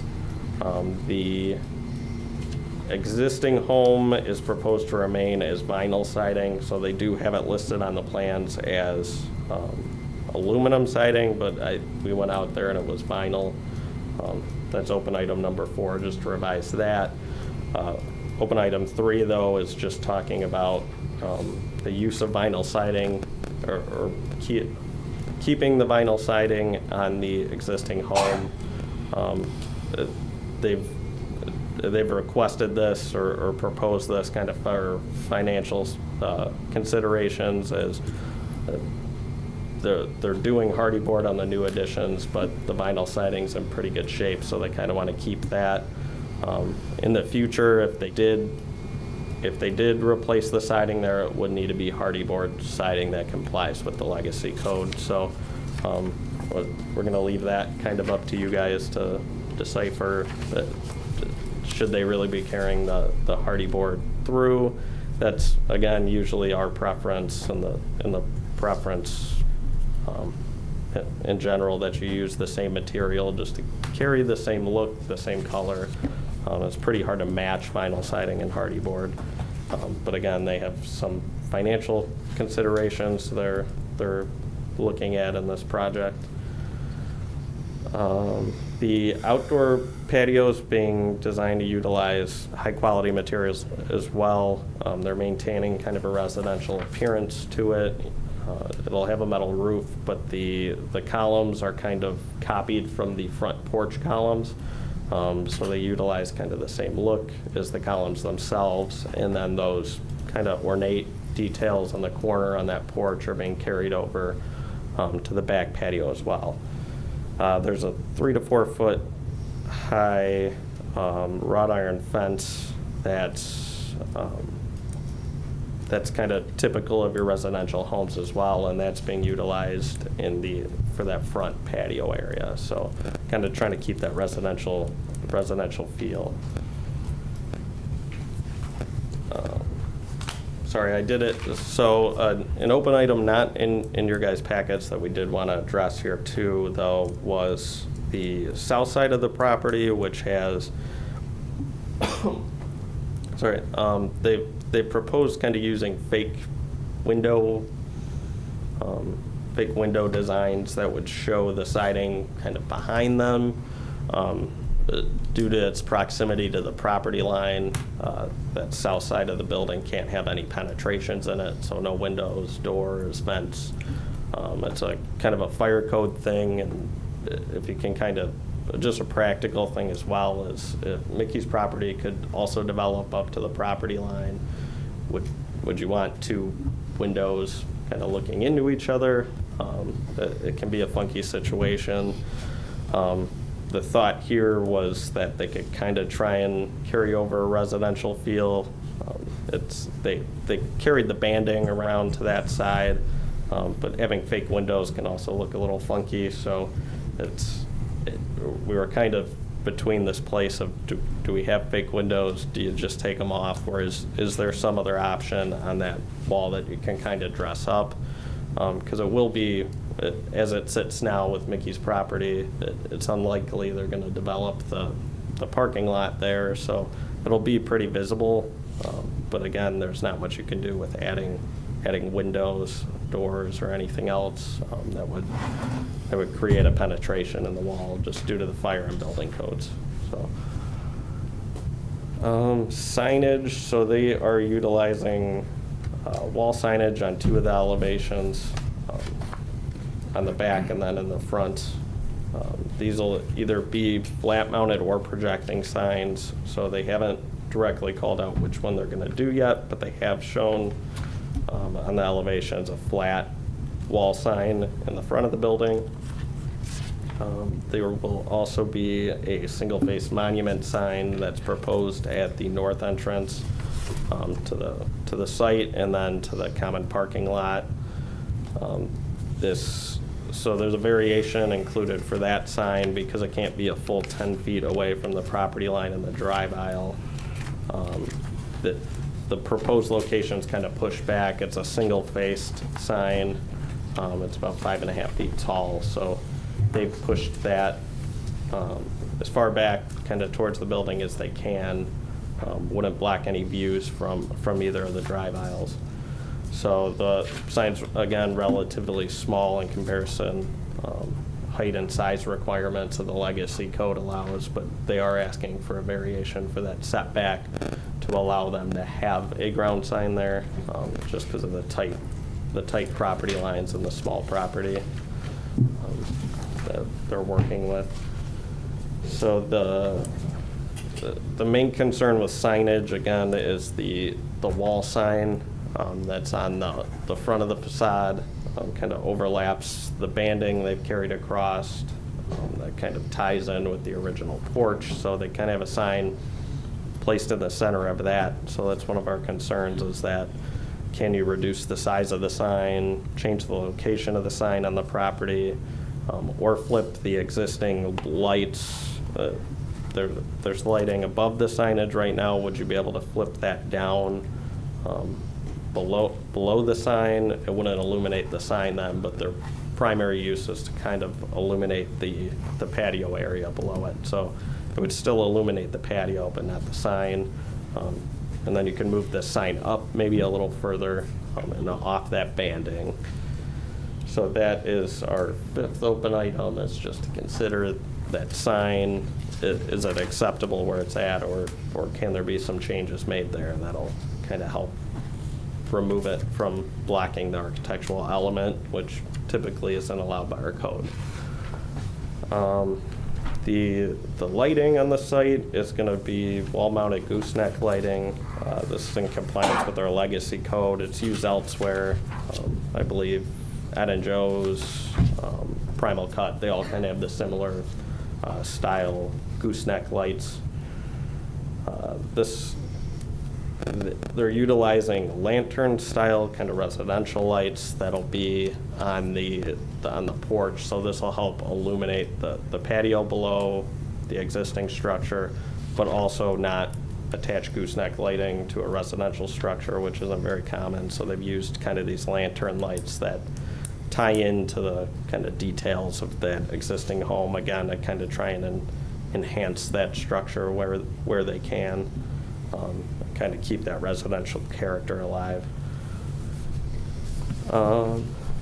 There is one open item in regards to lighting, and that's the color elevations kind of show white lights there.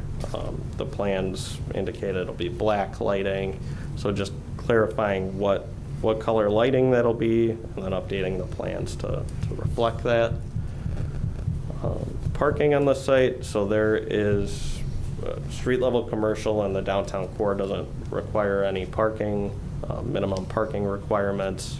There will be the shared parking lot between the Bang and Gavel and this property. I believe it has about 18 parking spaces that'll be public. That'll be shared between those two, as well as the other public lots that are available throughout the downtown. So that's kind of the thought there, is there's the train parking station. I think the petitioner also has some ideas in mind of what he can do to kind of help facilitate movement from those parking lots to his site for maybe older individuals or something like that. So I think he's thought of, can we use golf carts or some kind of small bus system or something like that. Maybe if it's snowing or raining, utilizing that. But similar to most of the other bars, restaurants, and commercial space in our downtown, they don't have dedicated parking necessarily, but you kind of utilize all that existing public parking. There is a requirement for apartments, though, and residential, and so it's 1 parking space per residential unit. It's 1-bedroom apartment. So they have supplied 4 parking spaces based on the current plan. 3 of those parking spaces will be in the alley easement, and then 1's a parallel spot that's on the north side of the property. So with their current kind of proposed setup, without the alley being constructed, they have that residential parking space all the way in the back, kind of next to where the entrance of the residential unit will be. If in the future the alley's constructed, they can then move that parking spot to the east side of or to the north side of the property, where the parallel space is. So there'll always be at least 1 parking space there for the resident. So there is a kind of a long list of variations here, and as kind of as we preluded to this, this doesn't tie into your typical redevelopment property in the downtown. The legacy code kind of envisions new development, and not as much tying in additions.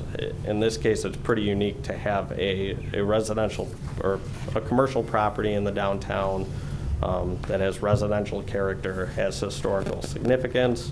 So they've tried to keep that alive without necessarily trying to focus on, can we meet every specific code section, kind of designing it to look right first, and then say they've adjusted their plan a little bit with some of our feedback to eliminate some of the variations. But again, there are some variations still here that they need to request.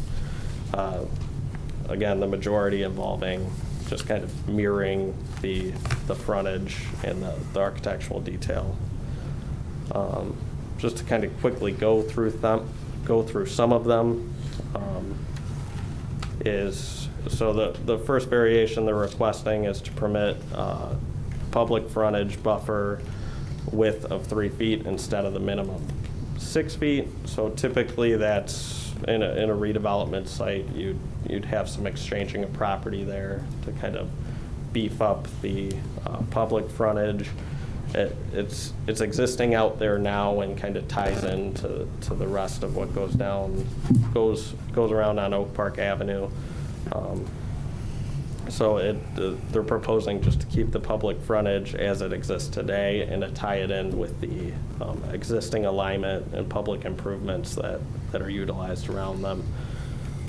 Requiring the increase of public frontage would require land dedication and would kind of eliminate the ability for them to do outdoor dining on their property, which is something that is highly desirable in our downtown to kind of make it have an active frontage to this property and make it inviting.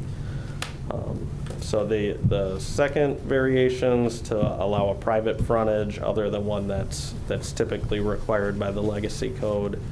Again, that's kind of looking at a redesigned property. If you're doing an addition or if you're exceeding kind of 50% of the value, they want you to kind of have a specific frontage that's a little more commercial oriented, allows for some walkability. In this case, since they're tying in with a residential structure, it doesn't necessarily comply with those, but they are still keeping the outdoor dining up close to the property line and out to the sidewalk, kind of keep that commercial vibe there and keep it an inviting space for pedestrians walking past to look at.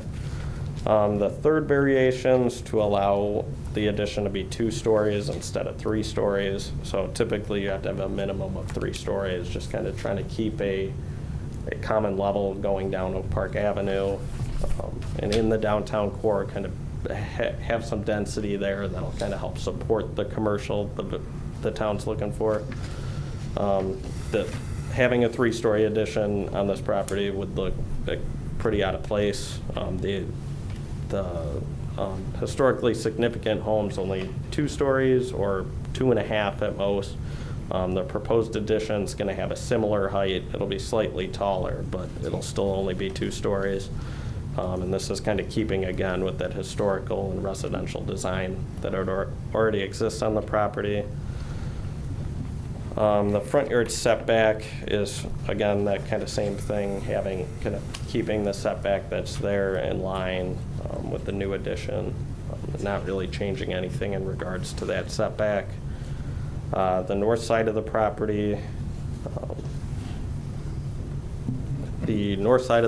setback as well, so there's typically a setback that you're a maximum 5 feet from the property line, and so you're either between 0 and 5 feet there. To put an addition on that existing building now would seem pretty out of place. They're installing landscaping there to kind of buffer it and tie it into that existing site. There's a requirement kind of for street level commercial facades to have 60% transparency in them windows, kind of have it be an inviting commercial space. Again, a residential design to this property, so they're mirroring what's there and not creating a big open window on the street level, because that wouldn't really tie into that existing property. That carries over to the next variation as well, which is the window sill heights. The 8th variation here is to allow the parking spaces to be open to the sky. So typically with a redevelopment site, we require them to either be underground, covered, some kind of garage. On this site, building a garage would really eat up the commercial space they're trying to use. Underground really isn't feasible on that existing site with the existing structure there. So with 1 unit on this, they're just looking to allow the parking to exist in the back, and they would walk up the stairs right into their apartment. So The ninth variation is a buffer yard requirement. Again, the property to the west is technically zoned R4 and not in the legacy district. It's a public parking now in a drive aisle, so that buffering there really would not make sense in this situation. And that lot maybe could kind of be added to the legacy district in the future. Could we advance the screen? Oh, yeah, Thanks. sorry about that. The 10th variation and the last one is the monument sign, again, that I talked about, to allow it to be located 3 feet from a property line or a drive aisle instead of the required 10 feet minimum. So just kind of with the existing layout of that site and the setbacks, there really isn't a location on that property the way it sits now that would allow for a ground sign. The ground sign has a good aesthetic, ties in with the property though, and it's located in a way that won't create any visibility issues from the drive aisle or for pedestrians. So it's kind of tucked back, and it's one-sided, so it's not oriented in a way that'll be obtrusive to any visual side of it. So the 7th and last open item is the consideration again of all those variances from the legacy code. Pertaining to them trying to retain the architectural, historical integrity of the site as it sits now, and trying to reuse the site again as a viable commercial space for their wine bar concept. So I think maybe we can pass it off to the petitioner, Neil, now, and maybe he can give you guys a little more inside scoop of what his ideas were for this and then what his concept is. I think he's probably a better person to explain that side of it. So. Okay, so that's the staff report for now. Yep. We have a petitioner here. Welcome to come on up and speak. We'll just hear anything that you'd like to add to it. Give us your full pitch if you like. You did pretty good. Yeah, just wanted to do something different. Looking for small plate food. It's hot now. Wine's hot. So is beer, but there's a lot of beer out there already. So we were trying to mix it up a little bit, do something different. We like the house. We wanted to keep the house as close as it is and do what we can with it. And we came up with this. We needed to put a full kitchen in, sprinklers, ADA bathrooms, and it was like impossible. So without the addition. Sounds good. Okay. All right. Well, so this is a workshop. We're trying to work through all the open items, make sure that staff has some good guidance on where the commission's at as far as all the different variations being requested, so that between now and the time we go to public hearing, you guys can work through all the details there and have some level of assurance, where it's going to end up. Mm-hmm. All right. So I'm not going to, since it's a workshop, you don't have to stand there. You can sit, but I'm sure there'll be some questions that you'll want to field there, but I don't want to make you stand up the entire time. Thanks. I appreciate it. We'll just go ahead and run down the field here, starting with Commissioner Engel. Do you have any questions either for staff or the petitioner? The siding, is there any examples we could see some of what they're proposing? It's gonna match, same color, it's gonna look similar? Sure. Okay. So I know that's their goal, is they're going to take hardy board and try and kind of match that as close as possible as to what's out there. So, but there will be two different materials between what's existing and what they're putting on. So, but. Okay. I don't understand, this is getting really expensive, trying to put an addition on, trying to make $1. Oh, yeah, I understand. Just seeing if there was anything that we could take a look at. From a design strategy, we're going to try and avoid any instances where we're running one material into another on the same plane. So we're going to, use setbacks to our advantage to transition the new into the old material, so that you don't have a stark contrast on one surface where you're going to that new old. So we're trying to be accommodating save money where we don't need to spend. So I actually had some questions about the siding and probably dive right into that if anyone else had questions on it. So the existing vinyl, you said is in good shape. I've been out there several times myself. I don't recall it looking in ill repair, but it's in pretty good shape. It's in pretty good shape. There's still some stuff out there that may need to be adjusted or fixed, but none of it's falling off or cracked or anything. Okay. Might just need a little TLC or cleaning. And but- so based on the design we're looking at, there's vinyl siding. That addition, not the new addition, but the existing addition that's going to be in the middle. It's really going to be on here. It's really where the sign is.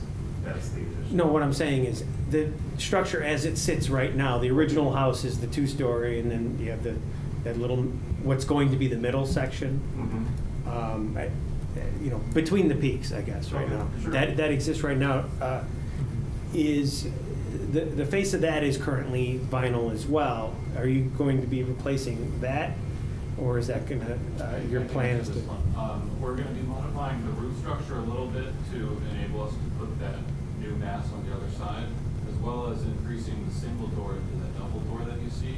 So with all that work to the front elevation, it'll be necessary that we also do that base going forward. Okay, so as we look at it from the east side, a good 2/3, for argument's sake, or more, is going to be new siding, and on the east, The house portion. on the east face, Basically, yeah, it's just the house portion. okay, and it also runs all the way down the north side, down the drive, and I assume out the back as well. Until there's a small addition on the north side as well, kind of. Yeah, so there is a small addition on the north side, I believe, that's kind of coming off that patio. We'll set that back to enable us to transition to that new material. There's a small storage shed that is it's integrated with that outdoor courtyard. We're gonna store the furniture basically in that storage shed that's just underneath that. Okay, so looking at the Bottom picture. Bottom, in the middle of the bottom picture there. Next to a small little window. Right, so as we're looking at this elevation here, that the main structure that we're looking at, that currently has vinyl, and the plan is to retain it. And then that little middle section you're talking about will also be vinyl? That'll be, no, that's new, so that'll be hardboard. Okay, all right. I'm just trying to get a sense for, if we accept the variation from the code of the cement board, what are we looking at? And as I understand, over time, through maintenance, if they end up having to replace this, the requirement is to replace it with cement board, right? Correct, yeah. So it'll pretty much just, as they're proposing it, it's just everything that you kind of see as an original home will be vinyl. Whenever they need to replace that, it'll need to be hardy board. I don't know when that'll be. Vinyl siding lasts quite a long time, which I think is part of the reason why they're trying to retain it. Right. But when they do replace it in the future, it'll be hardy board, and then it'll all be the same. And who knows, the village now has our Oak Park playbook. We have grants, so they will be utilizing some of the grants, but down the road, they can use it again. Good, and potentially. that was actually one of my questions Yeah. with respect to whether or not this was, whether they've applied or Yeah, they will be, for yeah. They'll be playbook fund. utilizing the code compliance grant and then the retail build-out, so they'll be maximizing their $70,000 that they can get. Okay. And then hopefully, I think, once it gets up and running and is extremely successful, they could look at things down the road too. Okay, good. So, fair to say you prefer to have cement board if it wasn't a budget concern? Okay, all right. So, pass it back down here. That was Further pretty much questions? my only question. Commissioner Vick? Right now, I do not know. I have one question for the petitioner. The signage or the lighting above the signage on that new addition, what is the intent? The lighting is to function just to wash the wall and shine lights on the sign, or is it to provide enough lumen output for the tables? There's quite a bit of light coming from the Oak Park Ave, Right. the street light that's right across from that area. So these are specified as low lumen LED lights. Right. Basically just illuminates our little area of seating, and then it offers some accent lighting for the signage and basically just wall wash the front. Right, okay. You know, I thought so. So to staff, I think for item number 5, I disagree. I think it looks great like how it is architecturally, you know. So in my opinion, it should just, 5 should be, Yeah, and that was kind of off, one of those. off the board, because, Market- moving the sign or the lights down, you're not gonna have that signage pop, with the lighting. Yeah, I So- guess it was less with the lighting and more with the, is there It covered the something? band. Is there something you could do to have it not cover the band, so? Well- So is that, do we actually have a design requirement that prohibits signage from covering Yeah, an so architectural feature? it's worded really loosely in our Okay. code, but it's to try to avoid architectural features and things of that nature, so that way you're not So we have placing them. flexibility in Yeah, it's interpretation. kind of loose, it's not black and white, but in this case, but we thought it relevant to at least bring it up to you guys to, does that look okay? Do you think it's okay? Is there maybe somewhere else they could put it, or some other option and not cover up an architectural element like that band? Less to do with the lighting, though. Right, well, architecturally, in my opinion, this is perfect. It shouldn't be moved, because I think it'll just throw off the design. I agree with Commissioner Maney as far as the look of it, and as well, I mean, the preference from the village is blade signs up and down Oak Park Avenue. But if I understand the intent here, we've got the monument sign out front, which is perpendicular to the street, which essentially serves that purpose. So if you put another blade sign up there, I get that. It's kind of, the ground sign's kind of angled in a way, so it's not completely perpendicular.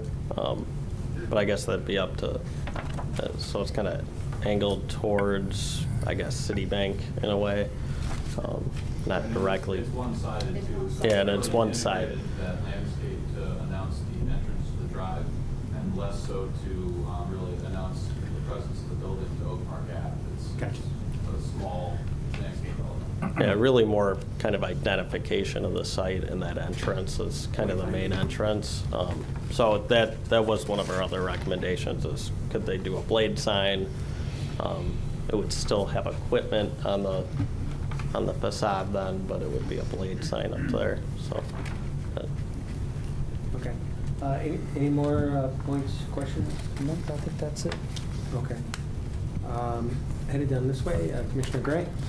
Yes, thank you. I want to just add, I do concur also with Commissioners Manning and Shaw on the sign. I think it looks fine for a variance. I do have a question, though. So my understanding on the plan is there's 3 parking spots behind the building to the west there? Yeah. And one of them will be dedicated to the resident? Yes. Okay. The other 2, are they going to be used for, like, just staff then, or? It's not really designated. Okay. And what are your hours of operation? Like, We don't have any hours of operation. okay, well, I mean, what would you project? I would project opening before lunch and probably about 10 o'clock. Okay. Somewhere in there. I'm a firm believer in letting the customer dictate when you need to be open and when you need to be closed. So, I see seasonal hour changes and things like that. I mean, I've started Yeah. as a pizza place and now we do all kinds of stuff that I never even thought I'd do in my life.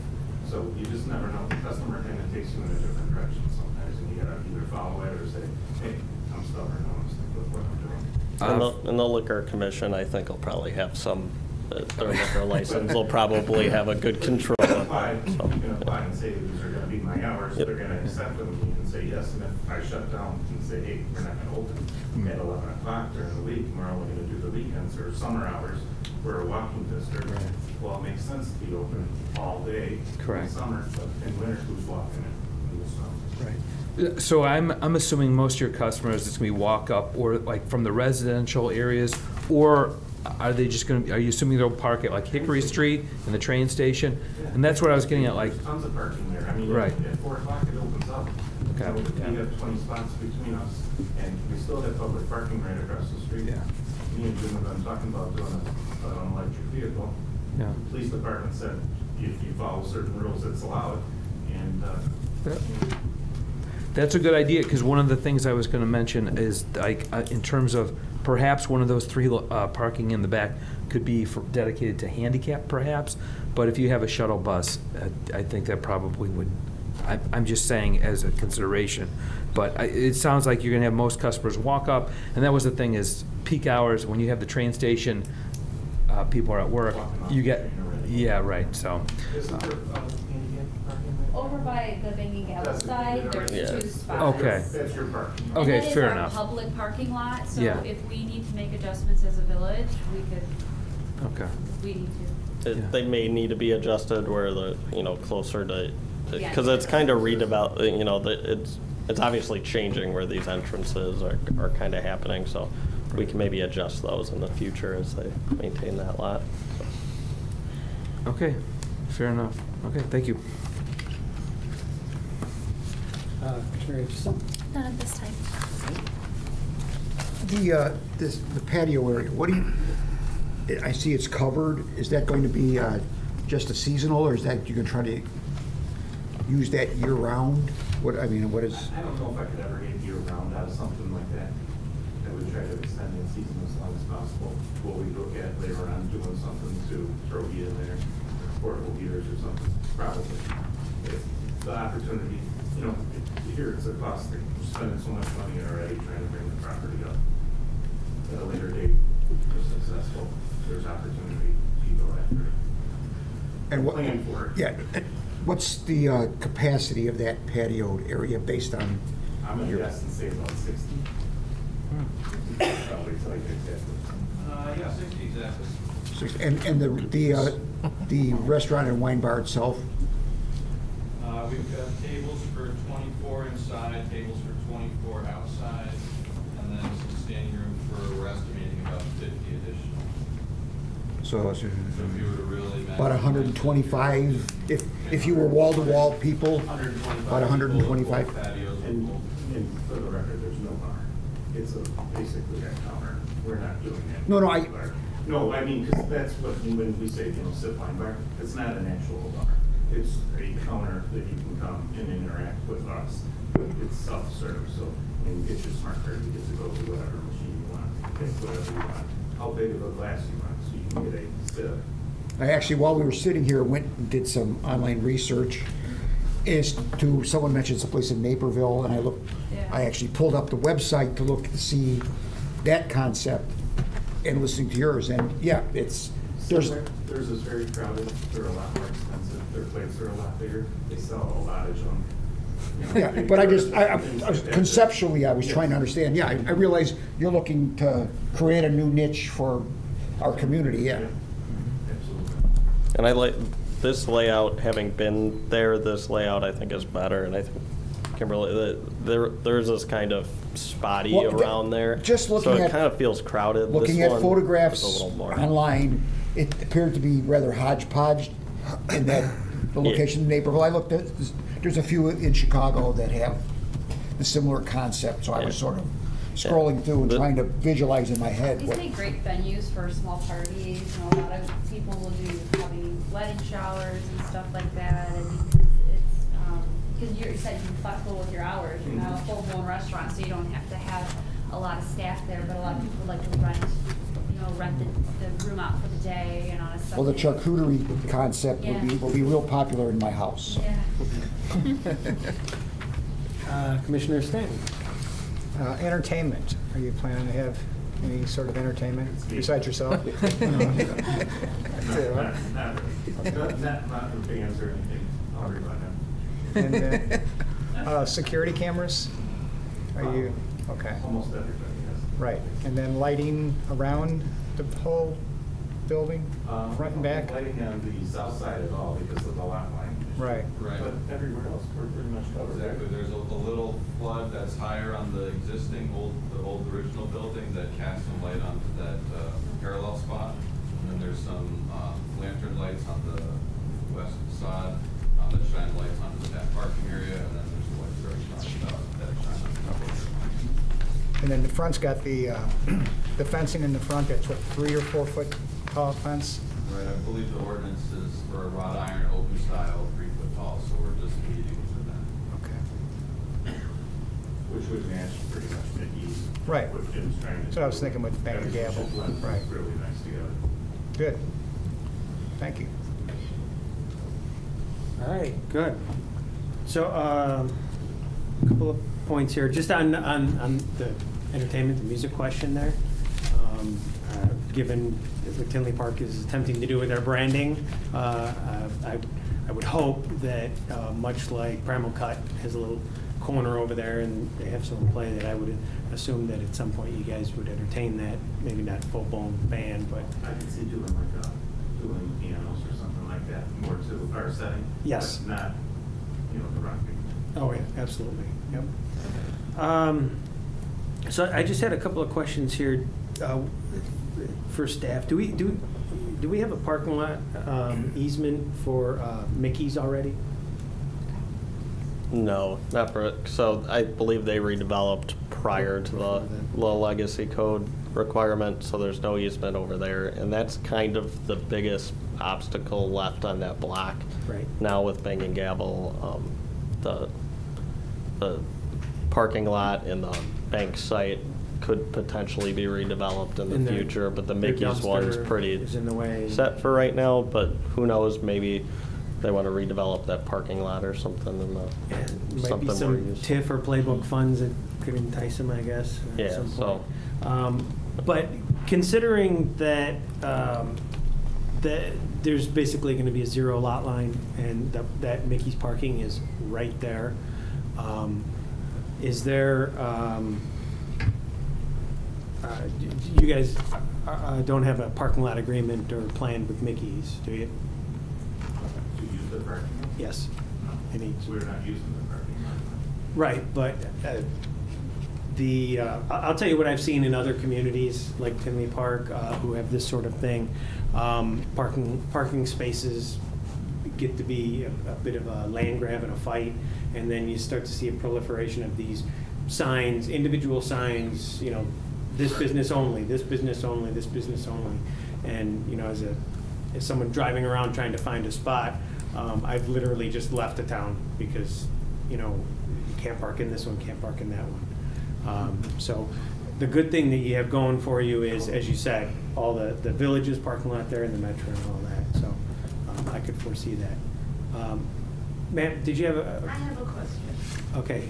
I'm an owner of the building and right next to them, at 6815, and our garages are right there. How much easement way are we gonna have to get into it? Well, so that's going to be a question that staff can address here, and we'll let them do that. I just want to make sure we're clear on form here.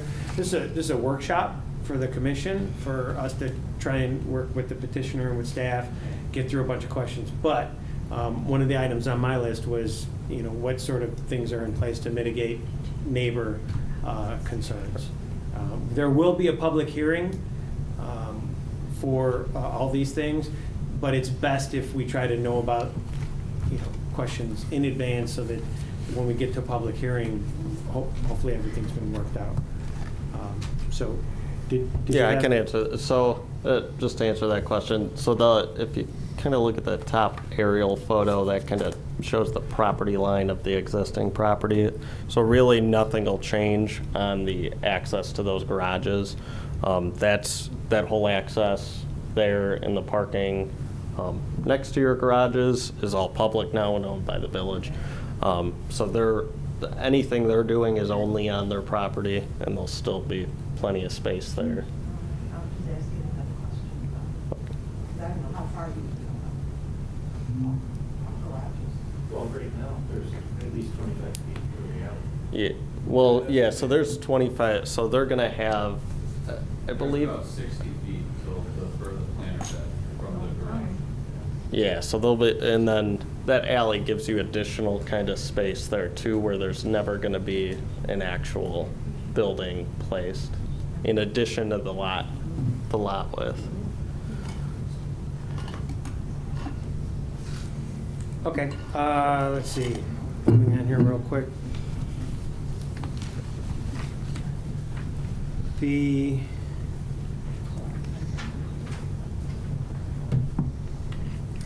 So going back real quick to the question of the siding,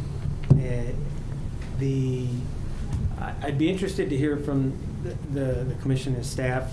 Can you show that southern elevation? Because we have the zero lot line and you can't have actual windows there, you're looking at the faux window frames.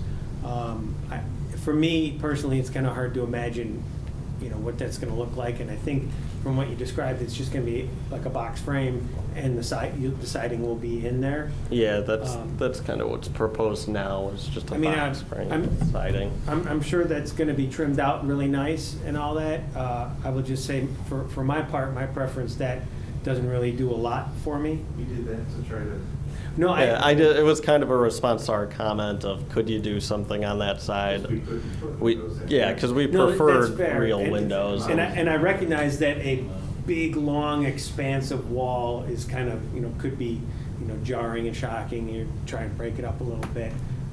What I'm looking for is, creative ways of, drop one budget item, see if you can, get back to the cement board on another. And, I doubt that those windows are going to cost that, but I just wanted to kind of get. So, in any event, I kind of wanted to put it out there as far as a requirement that those windows don't really do much for me. I don't know if any of the other commissioners have any thoughts on that. If you like them, that's great. If you don't, just kind of tossing that out there. The main thing to me is making sure that when you guys get together and work in advance of the public hearing, and you get to your final proposal, you have as much information as possible. So, Yeah. Our preference was kind of, I think it's better without them. I think they'll almost look funkier and more fake up there, but then thought was, is there any other great ideas we can come up with? Sure. Because we tried, could you do some kind of fake window, like mirrored glass type thing, but it all kind of got difficult, and with no penetrations allowed on the wall, it gets difficult. So that was just kind of our thought, and we didn't know, I don't think we were probably anybody leaning towards taking them Picking up off. there, you're always gonna notice the window frames, so you could probably save a couple bucks and get rid of them. You do have a certain amount of landscaping on that, what is it, southeast corner there too, so when you're driving. Well, I think some of that'll be because most of those trees are gonna be gone on that But side. if not, I'm replacing them, so either way, they're gonna be there again, so, I mean, it will block a certain amount when you're driving by, that's what I'm just trying to say. It's not, you're not gonna be driving for 2 blocks and go, wow, look at that blue wall. okay, so that's I think all I have on that corner one. is saying. When we wrap up here, I'd just like to make sure that we do just a very quick run through all the open items that are there, so that when if the commissioners don't have any other questions right now, I just want to make sure there's clarity on all the open items, so there's no surprises when we get to the public hearing at the last minute there. Okay? Okay. And just last point I'd like to make, about your hours. For me, I gave this some thought, and where you're located and just how your setup is going to be. And I know you're focused on wine. I would just tell you, I hope you're extremely successful. And to me, I do like to drink wine. I think that'd be nice sitting there right there on the sidewalk. But I also think early in the morning it'd be a nice place to sit and drink a cup of coffee. So I hope you're very successful and can serve coffee in the morning at some point. So. Finish the windows, maybe I can work on it. There you go. 1 or 2 cups. Okay. If there's no further questions. Just one question. Sure. Regarding the windows on that south facade, is your intent, did you want to have windows there? I mean, yeah, if the code allowed, we definitely, Right. being an apartment, for sure, we'd like as much natural light in the apartment. Okay, because just on my past experience, I've done where I'm assuming the new addition has sprinklers, right? It will have sprinklers, Okay, but because we're within 3 feet of the lot line, it's a zero tolerance. Right, so I think my comment could be, you could put a sprinkler head right at that window too, if there was ever a fire, than in the past, it's doable, but, obviously they have to go through, fire reviews, to see, turn and all that. I'm sorry? That would be a code violation, that then, even putting a sprinkler head right in At a window or? Yeah. It's in the International Building Code, it's a zero tolerance policy when you're within 3 feet of Okay. sprinkler or unsprinkler.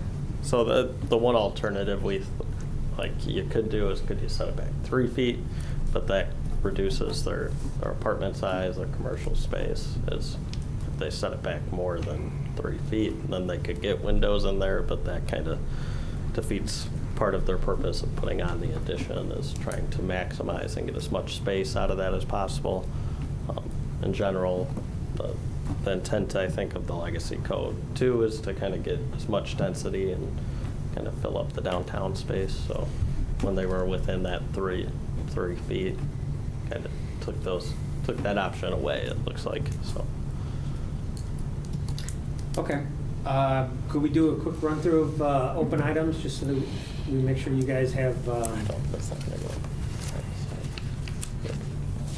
I'm sorry. We were just talking Sorry. about other- can we We do were a quick? talking about vines or like something else you could do. Can we do a quick run through of the open items, so that, make sure that you guys have all the input you need Sure. to work them out?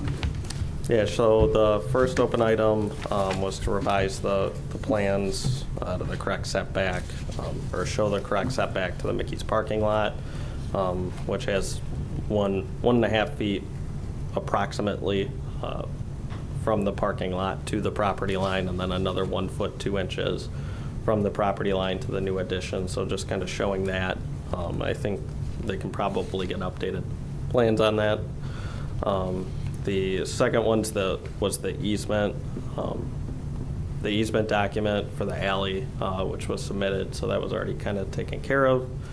The third one is the vinyl siding remaining on the existing home. It appears there wasn't any major concerns about that as it stands, just for financial implications of it, and that maybe they could come back in the future, maybe with a grant or something, or when they need to replace it and make it into hardy board. So then the entire property is cement hardy board siding, but didn't look like there was any major concerns there. Well, so that's an important one here. I just want to make sure I'm not speaking out of turn here for any other commissioners. My preference would be, obviously, for the whole thing to be cement board, at least at a minimum the front. But for me, I don't think that would be a non-starter. All right, I think we can get around that. Any of the commissioners feel that that's just it wouldn't be acceptable? You couldn't find your way around it? I'm fine with that. Okay. All right. Just want to make sure we give good feedback here. All right. And that's kind of where we sat too, was it's preferred it's all the same, but it sounds like they have a good plan to kind of break it up with the common. The main thing for ones. me is I just don't want to blindside anybody. If one or more of us are like, that's it, I'm going to vote no. You need to know that now. So, all right, go ahead. So the fourth open item was to revise the plans to indicate the siding materials vinyl and not aluminum. I think they can do that pretty easily. The front facade wall location, it sounded like everyone was okay with what they proposed, with it kind of over that band. So, or at least those of you that chimed in, it didn't sound like anyone had any major concerns about that. The one that we added in there is the kind of south side. It sounded like, for the most part, you guys didn't care if they kept it or not, but maybe prefer they take it I'm off. indifferent If they're on going to it. save money, maybe they just take it off, and that sounded like the general consensus. Yeah. I believe that's it. Okay. And then the sixth open item is the light fixtures, just revising those. Do you guys know, are they going to be black or white or? Most likely black. I think the rendering just wasn't colorized there, so I'll just update the rendering to match the specification. Okay. And then the last open item was just the variations in general from the legacy code. I don't know if you guys want to chime in on that at all. So It sounded. I don't want to do a read-through of all the variations. Can Sure. you just pull them on the screen? Yes. I think I have them on 2 slides, but I can. Okay, well, if we just do a I can do quick most of look. them. No, I just in the interest of time, if any of the commissioners on this one here, just if there are any items on here that give you pause or concern, if there's anything we need to discuss further, or if we can call it a night, essentially.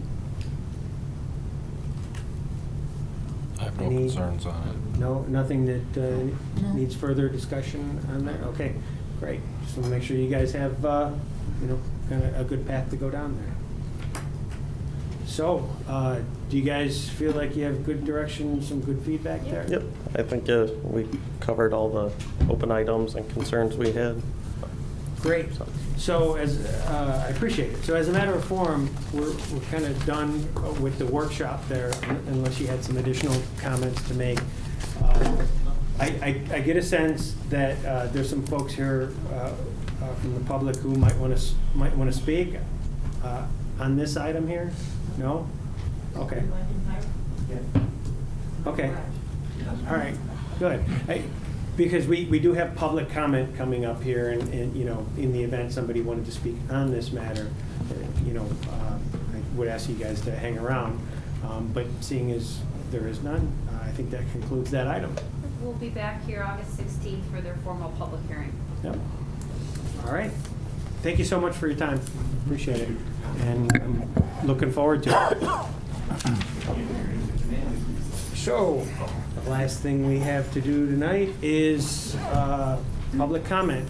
Do we have anybody from the public that wishes to speak? Okay, hearing none, I would entertain a motion to adjourn tonight's regular meeting. So moved. Second. Commissioner Augustiniak, second Commissioner Engel. All in favor, say aye. Aye. Aye. We are adjourned. Thank you. I'm Mary. Nice to meet you. Welcome aboard. Nice to meet you. And I came in, I'm like, no, those are new people. I'm like, and I'm in the wrong place.